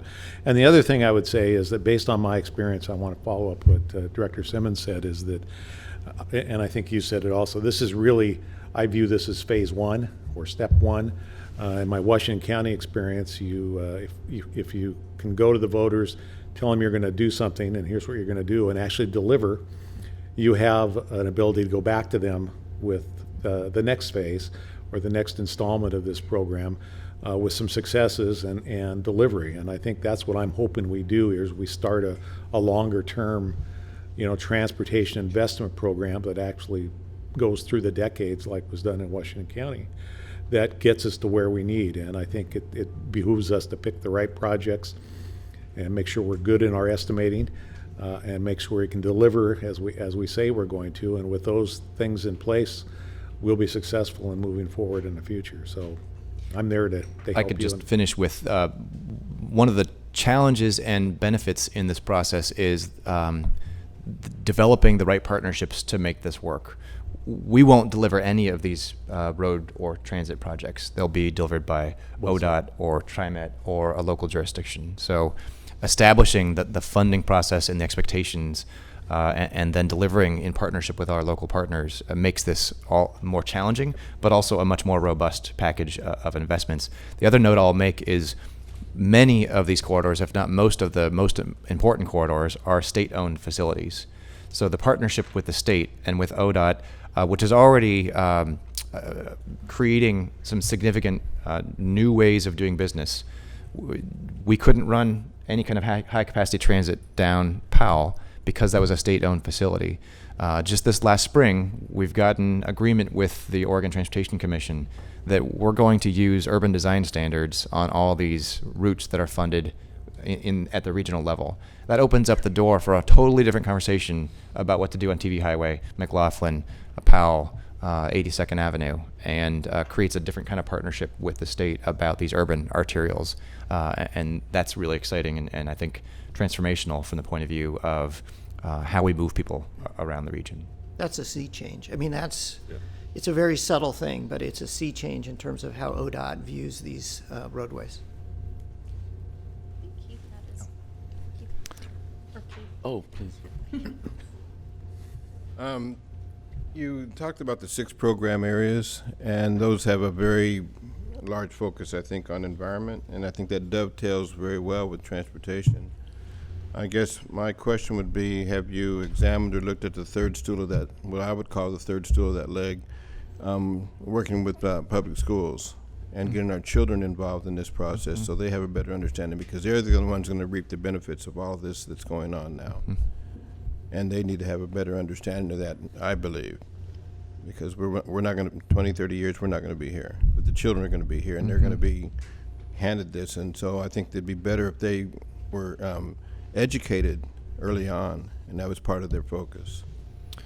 So I would say that the 2 major areas in the program arena are the student fare affordability, so potentially opening greater access to young people to take transit to school and get that habit early, and then safe routes to schools, which would probably be a combo of capital investments to make sure there's sidewalks, there's beacons, there's places there's ways to get there safely, but also programs with the schools to actually help people learn how to ride a bike or get groups of kids and parents walking that new safe route to get that practice in place. So those are at least two areas of focus. Metro does have other programs we fund with existing funding, the regional transportation options and other programs trying to help people get access to carpooling and alternative means of getting here to there. So hope those speak to some degree to the area you're raising. They do, and I would hope the primary focus would be on communities of color as well, because they're the ones that are typically most impacted, but the least educated on those particular topics. Yeah. And the Safe Routes to School program does focus on the Title IX schools primarily. So, Yeah, there's a question for Metro. I know that this ballot measure was brought forward with the transportation focused out the gate, and as of a few months ago, I know that there was a growing sentiment of ensuring that TriMet was engaged and involved, and I know we have been. But I still feel like we're depending on Metro essentially to bring this thing home and set it up for success. What do you need from TriMet between now and spring to ensure that not only there's something put on the ballot that is vetted through the community, but that is actually set up for success and the kind of outcomes that we're trying to bring forward? A great question. So we've been working in deep partnership around sort of the question that you raised of how do we talk to the voters about what we're trying to accomplish here. And a good bit of what is actually transformational in the developing proposal is subtle. It's about creating the ability to move transit through traffic on these core routes by making capital investments. It's about thinking about the places, the corridors as places that we're investing in, and how to make them places where community can stay there and thrive as that area grows. We're trying to think long term in making these investments. So one area we're working on is how do we communicate that concept of faster bus, better bus, rapid bus, whatever you want to call it, in a way that citizenry and voters and residents can understand, because it's a somewhat complex area. When we eventually get to the ballot, a lot of voters will open their ballot book and they will look at the title, which is the caption question summary, and they will vote. Hopefully they'll go online and look at what editorial boards are saying or talk to their neighbors and friends, but a large chunk of people are going to look at that title and make a decision. So figuring out how we communicate these complex investments and these complex benefits to voters is something that we have been working with your staff on, and will continue. That's a good one in your wheelhouse, to help us with. I think then, broader engagement as we solidify the proposal, a broader community engagement in the months through the winter and into the spring around what we're trying to accomplish and the benefits of not just the corridors, but these additional program concepts would be very welcome.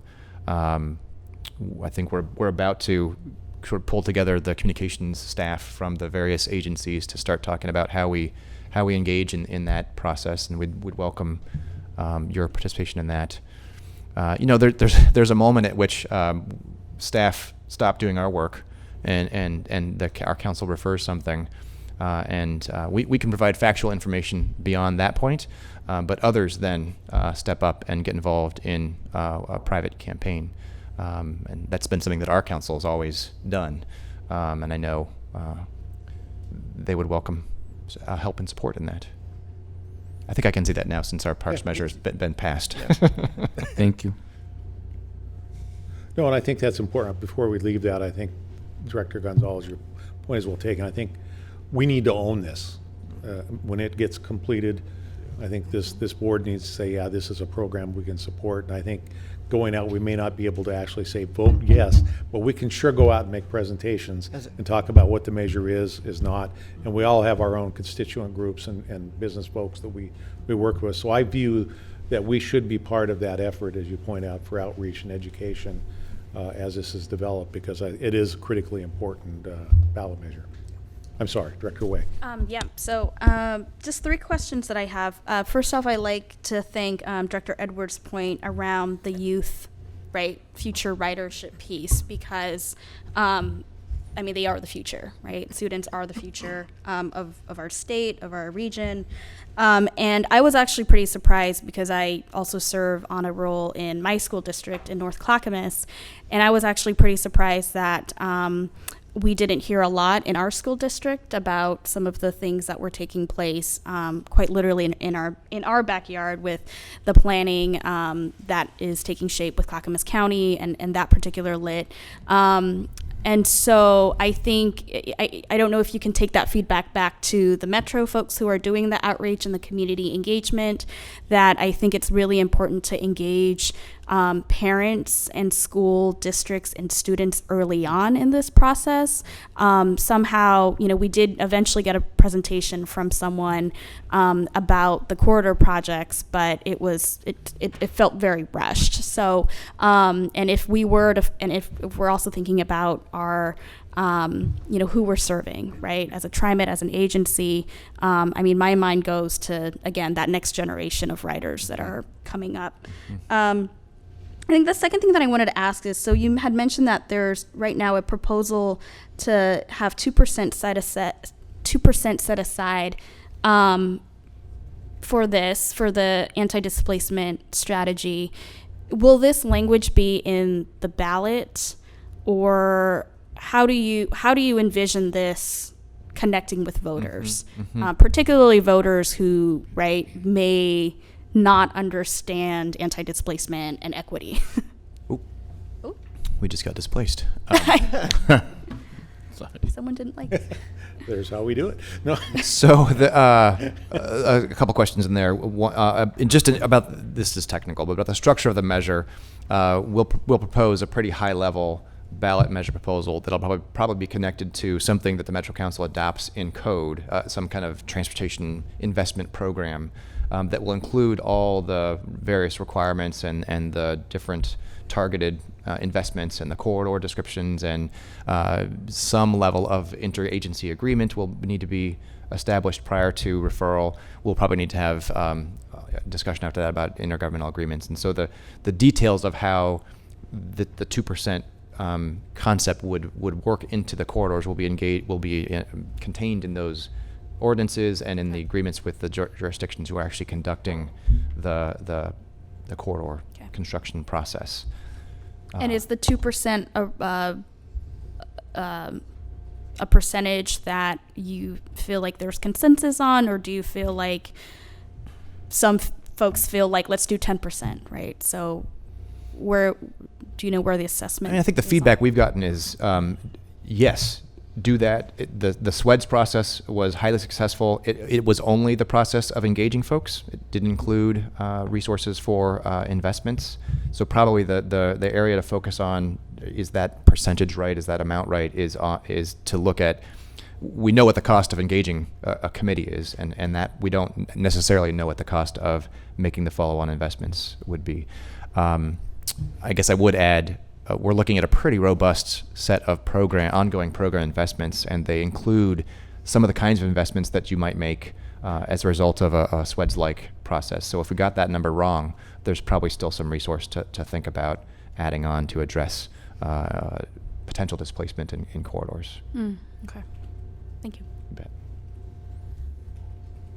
Other questions, comments? Yes.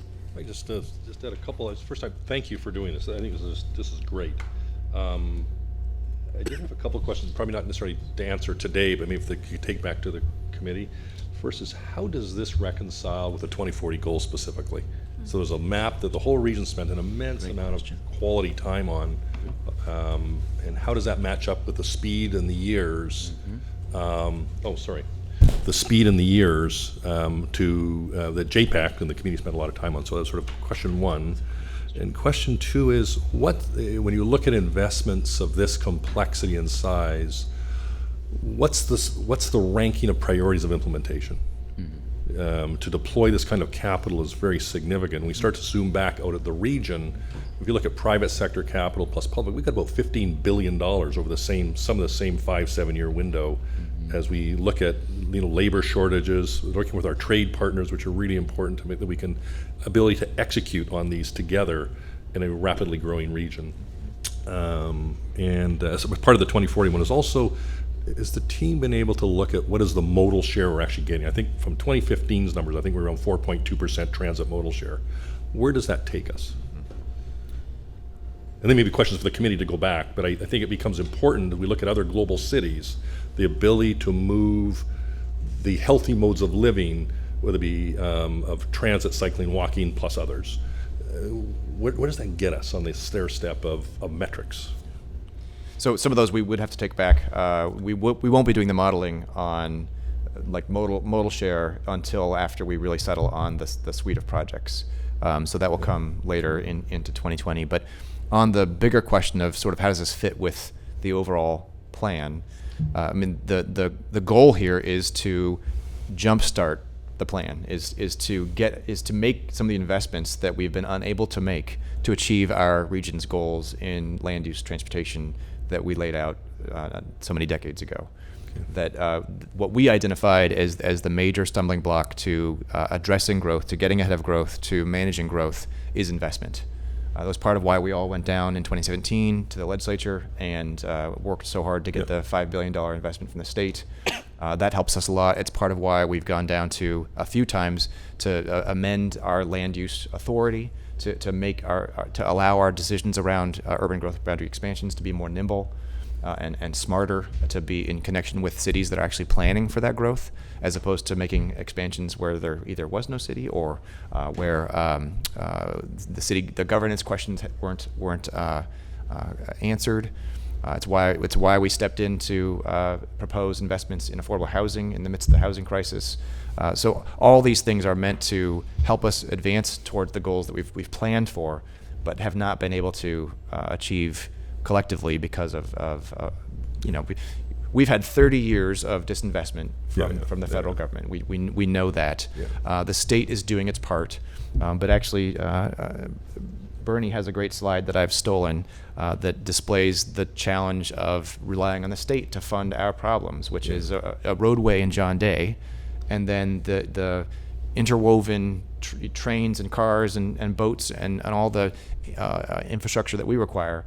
The level of investment the state would have to make to meet our needs is way higher than what they need to make for John Day or other communities like that. So building a majority in the legislature to actually achieve that amount of investment is not going to happen. They're doing their part, and back to something Director Simmons said, we're trying to figure out how we make this partnership work. We're relying on the state to invest in our freeways and our interstate system, and we're focusing in on these regional corridors that are the urban lifeblood of the region, how people move around. So trying to recognize that as a partnership between us and the state government in achieving our broader land use, economic development, climate, equity goals in the region. Yeah, I think as it evolves, I think it'd be important as to what managing expectation, what people will get when. Right, on that question. It's such a big ball, so it brings people understand the plan. And part of our challenge And support it. A basis of our staff recommendation was an engineering and a staff understanding of readiness of these projects. We know some projects are going to be relatively ready to go. We know if we can bring the match for Southwest Corridor, there's a timeline to move into developing that and building that out. In some of these other corridors, some of the investments are pretty minor to put in flashing beacons from a school to get across the street. In other areas, the level of enhanced transit investment might take a little bit more planning and a little bit more deliberation. So we're working now with our jurisdictions to figure out what does that timeline look like. At some point, we'll have to compare it to what's going on 217 with the 2017 state investment, what's going on with Rose Quarter, what's going on with these other facilities that have plans for development. So we're not all going out and asking the same laborers to come work on projects at the same time and driving up our own costs, or just not being able to advance the project. But we're not quite there yet. That's natural and it's part of the process. And I just really want to double down on, I think, part of the discussion that was talked about where, I think a great example where working with ODOT on using the sort of the more regional, instead of the federal highway standard, the local regional highway. These are examples of the scar tissue I think we have to have policy conversations on that allow us to liberate these really important investments. And I just, sometimes it can get forgotten in the list of capital. And so it's how do you leverage those? So I really, sometimes it doesn't fall anywhere, but I think it's a really important piece that that we have to continue those conversations on to support these really important investments. So this is great. Thank you. And thank you for coming. I'll just sort of in closing note that I've been working on transportation issues in the region for 35 years-ish, give or take, and we've had 4 or 5 shots at trying to do a regional measure, 4 or 5 attempts to try to get to the point where we put a regional measure on the ballot. We've never gotten past the point of arguing about the criteria for what should go into the measure. We've never actually gotten to the point of having projects that we're talking about putting into a measure. So this process, Metro has led this process farther than we've done in 35 years. So it is hard, and there are lots of friction points and people pull in different directions. But my hat's off to them because it's gone farther than we've ever gotten before. And we plan to get to the ballots. And we hope to get to the ballot. Yeah. So. Andy, thank you for coming today. Thank you for your help, and thank you for the partnership. It's really important. So Thank you. Thank you.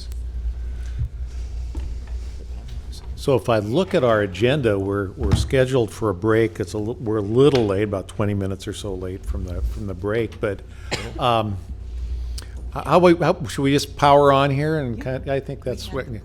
Yeah, we had a break. So the next part of the agenda was really kind of just, again, discussion amongst ourselves and reactions. I think both the business plan and this. If we have anything, I think we had a good opportunity to discuss it and get our issues out on the table. But other things that we ought to let the staff know about in terms of the business plan, or anything that struck you as we listened to the business plan and then heard this discussion about the funding issue? Yep, okay. We'll start with you, Director Witt. Thank you. So I was sort of mulling over the fact that, yes, we passed House Bill 2017. We're still in the midst of service planning and all of the things that come with that particular legislation. And then now we have 2020 on the horizon. So I think for me it would be, and as a new board member, I think it would be helpful to sort of drill down a little bit more on, what's funding what, right, in terms of projects and areas of work. I'm just putting it out there. I think it'll be helpful to maybe get an update on where we are at with 2017 implementation, funding pieces, and then how that can complement or not complement the work of 2020. That's fair. That's Oh, fair. sure. That's good. Sure. Good, I like that. Great. Yes. Just a quick comment. One thing that I really appreciated about hearing about Metro's plans and Linda's work with the task force is some of the thinking about taking a long view on transit, doing some preliminary work now for the tunnel under downtown and for potentially extending light rail into Oregon City. I think I just appreciate that vision, that they're willing to put real resources into studying both of those issues that would have a great long-term impact on the efficiency of our system. So I was very, very happy to hear that. Good. Yeah. Thank you, President Warner. The main thing on my mind is just in regards to how we leverage this moment in revising our business plan after a year out, having been the first iteration of us putting forward a business plan at a moment when there's a sentiment generally about a business plan nomenclature, when we're talking about financial solvency in a transit-oriented development program, when we're also talking about recovery rates and fare enforcement. I think the general message out there, we stand to benefit from ensuring that what we're not talking about is putting money before people. And I think that, you know, that nomenclature over the last 12 months has not essentially emphasized the point that I think we should be making, and that's that we're really talking about serving folks and using mobility to enhance the experience of existing in the region. And money is not more important than that, but we're recognizing that we have to be solvent. We have to make sure the lights stay on, and that's why we're trying to create a solvency plan where we're talking about managing assets, managing our capital investments in a responsible way, and looking at fare recovery in a multi-pronged approach, from evasion as well as the fare rates themselves, as well as fare programs for people to access the system at different levels. I think that it behooves us, as we go back and refresh this one-year review of the business plan, that we take an opportunity to make sure that we're communicating our progress in a business plan under the lens of making sure that this financial solvency ethos is there so that we can continue to serve the public and continue to be a better ally in creating this system that is accessible and available and functional and reliable, and help not overshadow the nomenclature, basically, because it's working against us right now to say it and put it out that way, and it's too easy to misconstrue, I think, the priorities that we have, that it's people and service, not, you know, filling pocketbooks that we're really trying to accomplish. And fiscal solvency is just about managing taxpayer dollars and leveraging collective investment for multiple agencies in a responsible way. I think that's really the thing. That's really what swims around in my mind as we talk about refreshing the business plan. Thank you. Keith, you have some comments or thoughts? Ditto, ditto, ditto. Okay, that works. I think the huge challenge is that a business plan has to also be socially conscious. And when it's socially conscious and socially responsible, that puts a challenge on the monetary side of it as well. But I think that's the mixture that has to come about, because I think one feeds the other. Because I think if we're socially responsible and socially conscious, then our financial side will come along.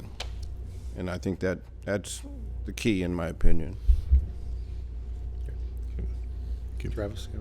So I've already parlayed kind of my grand thoughts and ideas about the overall business plan, but I'm very supportive of continuing to refresh, look at. It brings us an opportunity to continue to get a cohesive approach to what we want to accomplish as an agency, as individuals, but also as a region, because I think the conversation we just had with Andy and Metro and ensuring that all of our plans are aligning with each other is so critical. And the opportunity that we have to get a document out that summarizes, as an agency, where we're headed, where we think we need to go, also allows other partners to align us with them, them with us, really gives us an overall cohesive, comprehensive type of approach to what we need to do with the region.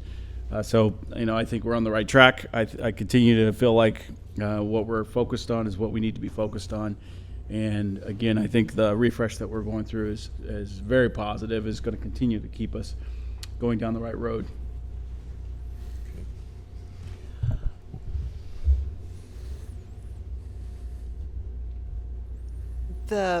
The need for more service is irrelevant if we can't move it faster.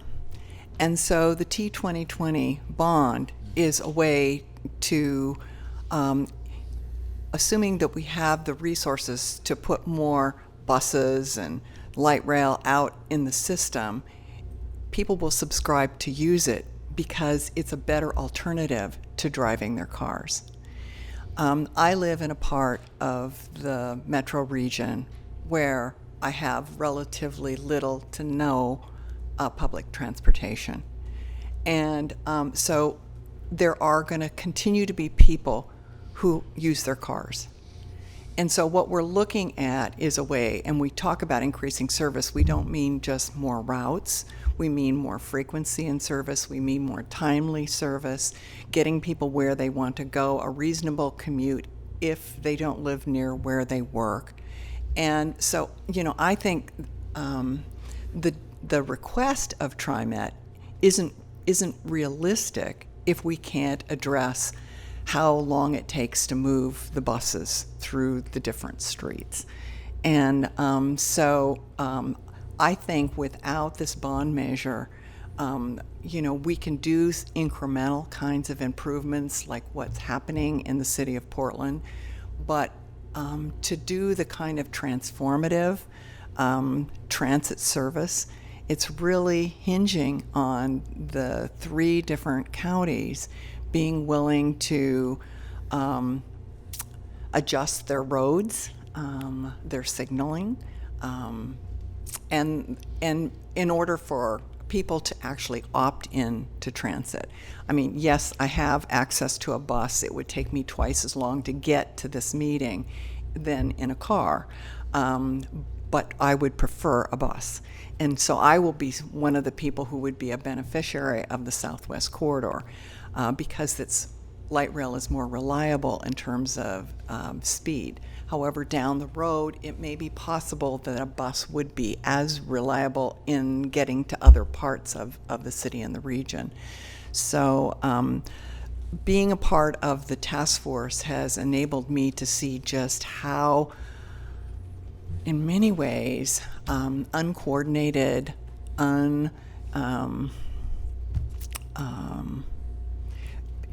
the counties have looked at their geographic area without relationship to the rest of the whole of the region.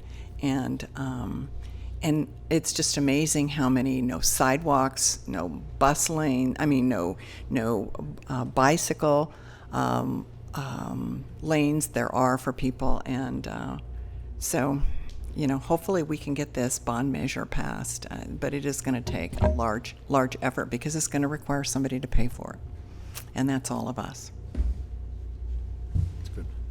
I want to tie together a couple things that I heard here, which I think are pretty important. Gets back to people, kind of in the prosperity, the connection with the work we do, and then the environmental, air quality stuff. I think that I'm thinking of maybe future kind of just briefings or dialogues. I think as the 2020 measure is put together, I think we do need to, as a board, understand better the air quality and greenhouse gas, and what the region's goals are, what we're doing to address those goals, and how this bond issue is going to help get us there. Because some people will say, we're not going to support anything, as I said, that provides any additional capacity for automobiles. But that's not the issue. The issue is the overall system greenhouse gases. So is it clear what I'm asking, I think, is as a dialogue, especially as this 2020 gets further refined, we're going to need to be champions and help provide the input. And we want to understand how this gets us to our overall goals and helps the region meet its goals and objectives. So that's the first thing. You look like you're going to say something. PGE provided us with information when we first launched our first electric bus that talked about what one electric bus does in terms of improving emissions within the greater area. So I think there's a way, working with PGE, that we would be able to capitalize and get that kind of data. Yeah, I think the part of when you hear the word carbon coming up today, particularly on the business plan that Alan Lato was talking about earlier, is part of this plan is intended for this agency to actually start developing a more comprehensive carbon strategy fundamentally. Okay. Of which, to answer those other questions, how does our strategy fit in to the other regional intersection points, whether it be the PGE, whether it be the metro approach, or what the 2040 goals, et cetera. So we need to, in fact, even if that's still as relevant as, because we, having just come back with Mayor Wheeler at the C40 conference of the mayors, the scientists acknowledged they were all wrong. In fact, the planet is burning quicker than we thought. And so I'd even question some of those assumptions may not be as relevant as they were assumed to be from just a few years ago. So I think part of that is factoring in that approach to where our agency needs to chart this long-term strategy. Externally for the products, we all think externally that it's about diesel buses and such, but there's also an internal part to our own carbon footprint that we produce as well. So there's a whole cultural piece that we need to be part of at the regional level and include others in it to the partnership side. So that would be intended to be part of that carbon strategy. Good. Embedded fundamentally in this business plan for next year. Okay. Which I think So I'll leave it to you when we can have and I'll, it. I'll bring that back to the board. Okay. I'd say when management's ready. Okay. That's good. okay. And then the second thing I wanted to comment on is I just realized we've got 3 new board members over there that really haven't been part of the dialogue that this board has had for a long time about equity and diversity. And many of the programs and things that we've done over the past 8 years, frankly, that I suspect you probably aren't aware of some of those. And I think it might be just good to understand some of the underpinnings of things that we've done and have in place that weren't there 8 years ago that are now in place, and some of the amazing progress we've made. Doesn't mean we don't have more to do, but I think it's just, we need to, I think, make sure everybody understands that. I'm looking at the people from the outside too, all the things that have been going on in the organization. So it could be just take 10 or 15 minutes and just walk through kind of the things that we've done, and that may prompt some ideas from the rest of the board about where we want to go in the future in those areas. Maybe we're not where we need to be. I think that's a great idea. So yes, leave that with me. I'll put it on as one of our either a board strategy session or a board briefing. Okay. Yeah, I think that's really good timing. So, Yeah. great idea. Thank you. Okay. One last thing. One individual at the last task force meeting floated an aspirational transit system for the Portland region. And although it may not be what TriMet sees as an aspirational, I think we have a goal about electrification, the 2040. I don't think it's unreasonable for us as a board and as an organization to define what it is long-term that we'd like to see, so that we can see if we're making progress towards that. So instead of it being a series of annual service improvements, what would be the ideal transit system for the metro region? The ideal one. Yeah, I mean, Okay. we need to look at the big in order to get to No where fiscal constraints? No fiscal constraints? No, Okay. but where we are now, Yeah. compared to what would really serve this region, and then is there a way to get there in incremental steps? Okay. We have not looked at it in that context, particularly without fiscal constraints, but I think this is, well, I'll tell you, I'd love to go with that one. Because this is it would be a highly transformative conversation. I think You're it's starting to time have we have conversations that. around like Vienna, where we have 4.2% modal share of transit. How do you get to the 40s? Stockholm's at 42, London's in the 40s, we are at 4, we're 10% of this. So these are conversations, actually, frankly, we've been trying to be a thought leader in for a while.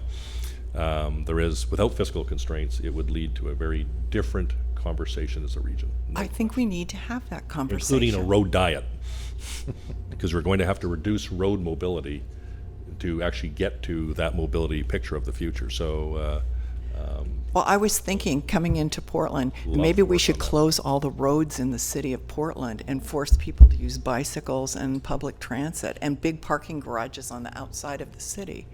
yeah, so it starts to get, to your point, starts to get to the Copenhagen kind of concept where I'll call it the quadrant 1 types of mobility, the cycling, walking, transits, and maybe e-scooters you can put in there, and who knows what else. It really says, that's where we talk about the policy conversations in addition to investments, that for us to get to not only double-digit modal share, which is heavy lifting, to get to, let's call 10% from 4, to get into the 20s, 30s, 40s, which others in the world have already delivered on. It is, yes, we can have that conversation. In fact, it will take some time.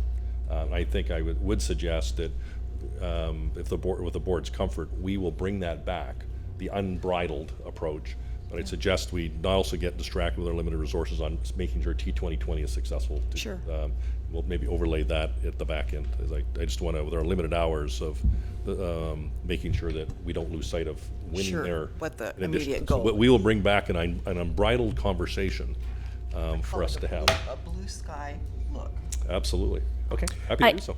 And I want to echo that. I mean, I think, some of us as I know for me, I'm a visionary thinker, planner person. So I like to dream big. I like to think about what the world can look like without the isms, right? All the different forms of oppression that create disparities and trauma and chaos for people. So I like to go there when I think about what is the world that I want to live in and imagine it for myself and for future generations.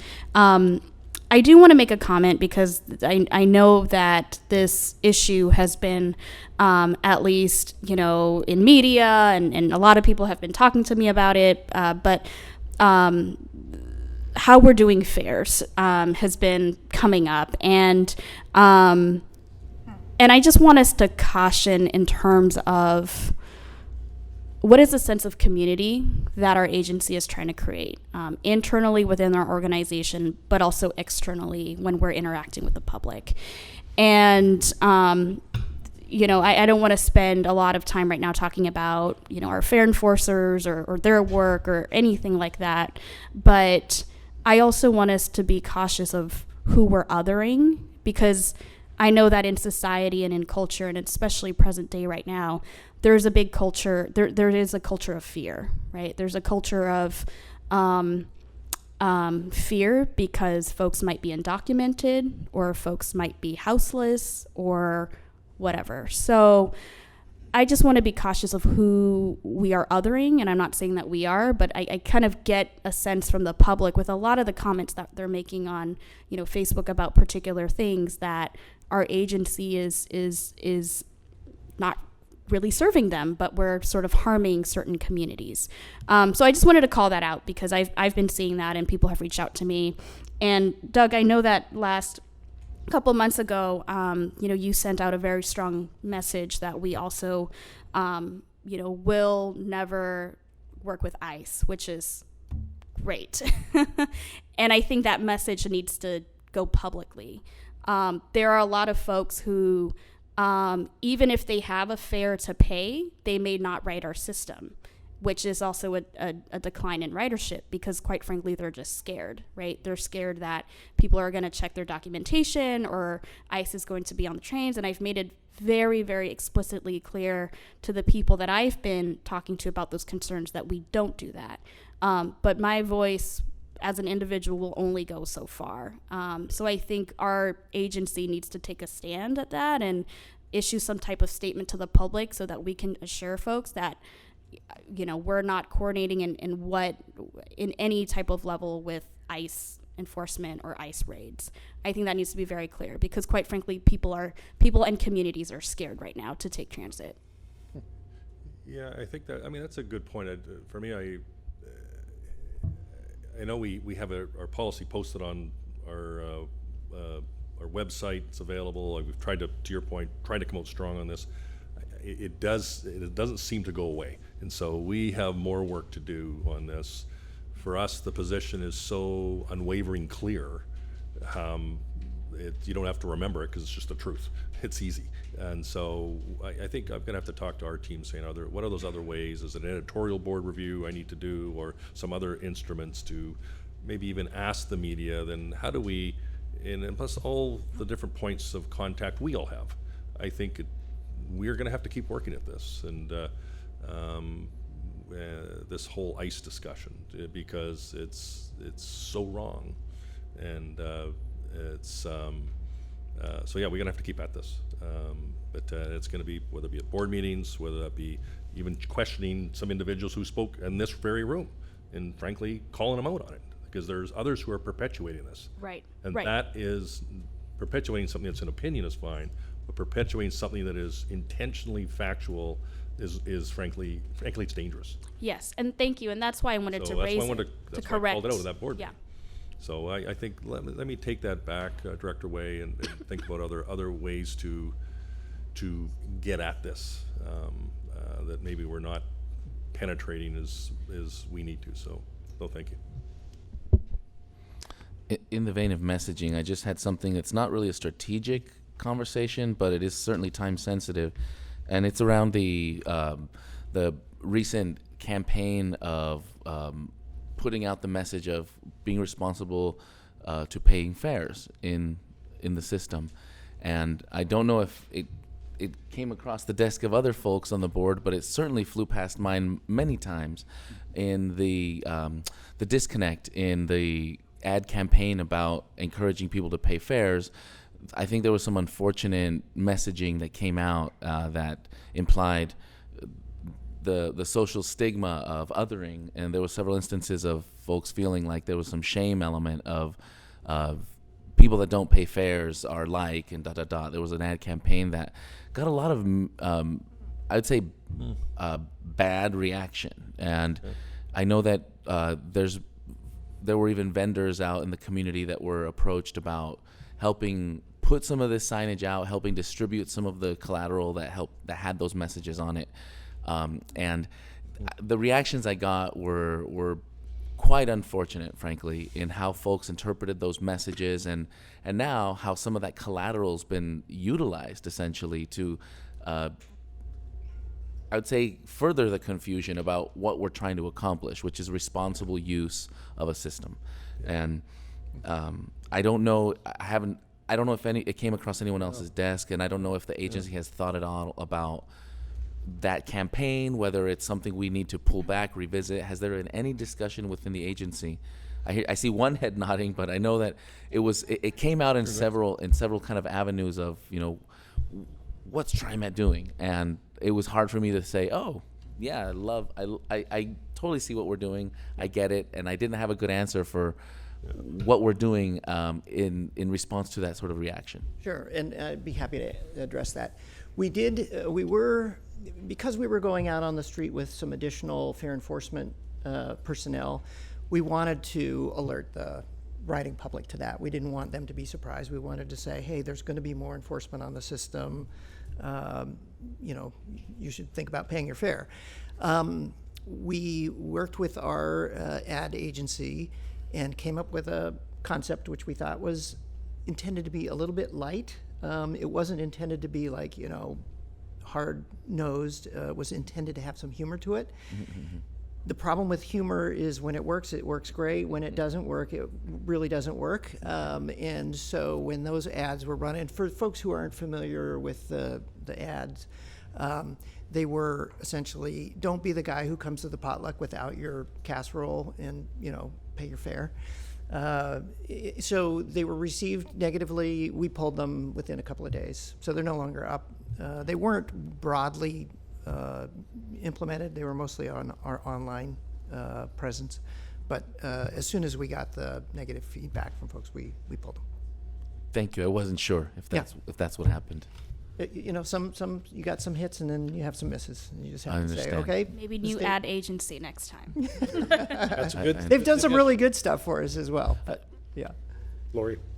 Oh, relatedly, Bruce, your idea about having a presentation to the board about equity efforts that the agency has undertaken, I think including there would be it would be helpful to have a presentation about the decriminalization of that's fair enforcement, which took place in July of 2018. So we have a year and a half or so of experience, reduced fines, administrative process. We'll put that in there as well. I think it'd be That'll part great of the for us equity to conversation. review what we did and what have the results been. Yeah, excellent. We'll do. Great point. Thank you. Thank you, Bernie. Excellent. And before I declare victory on this, I just want to point out, you talked about 4.2 or whatever our actual mode split is right now. I want people to think about what the Sunset Highway would be like coming into downtown Portland if we did not have the buses and the light rail.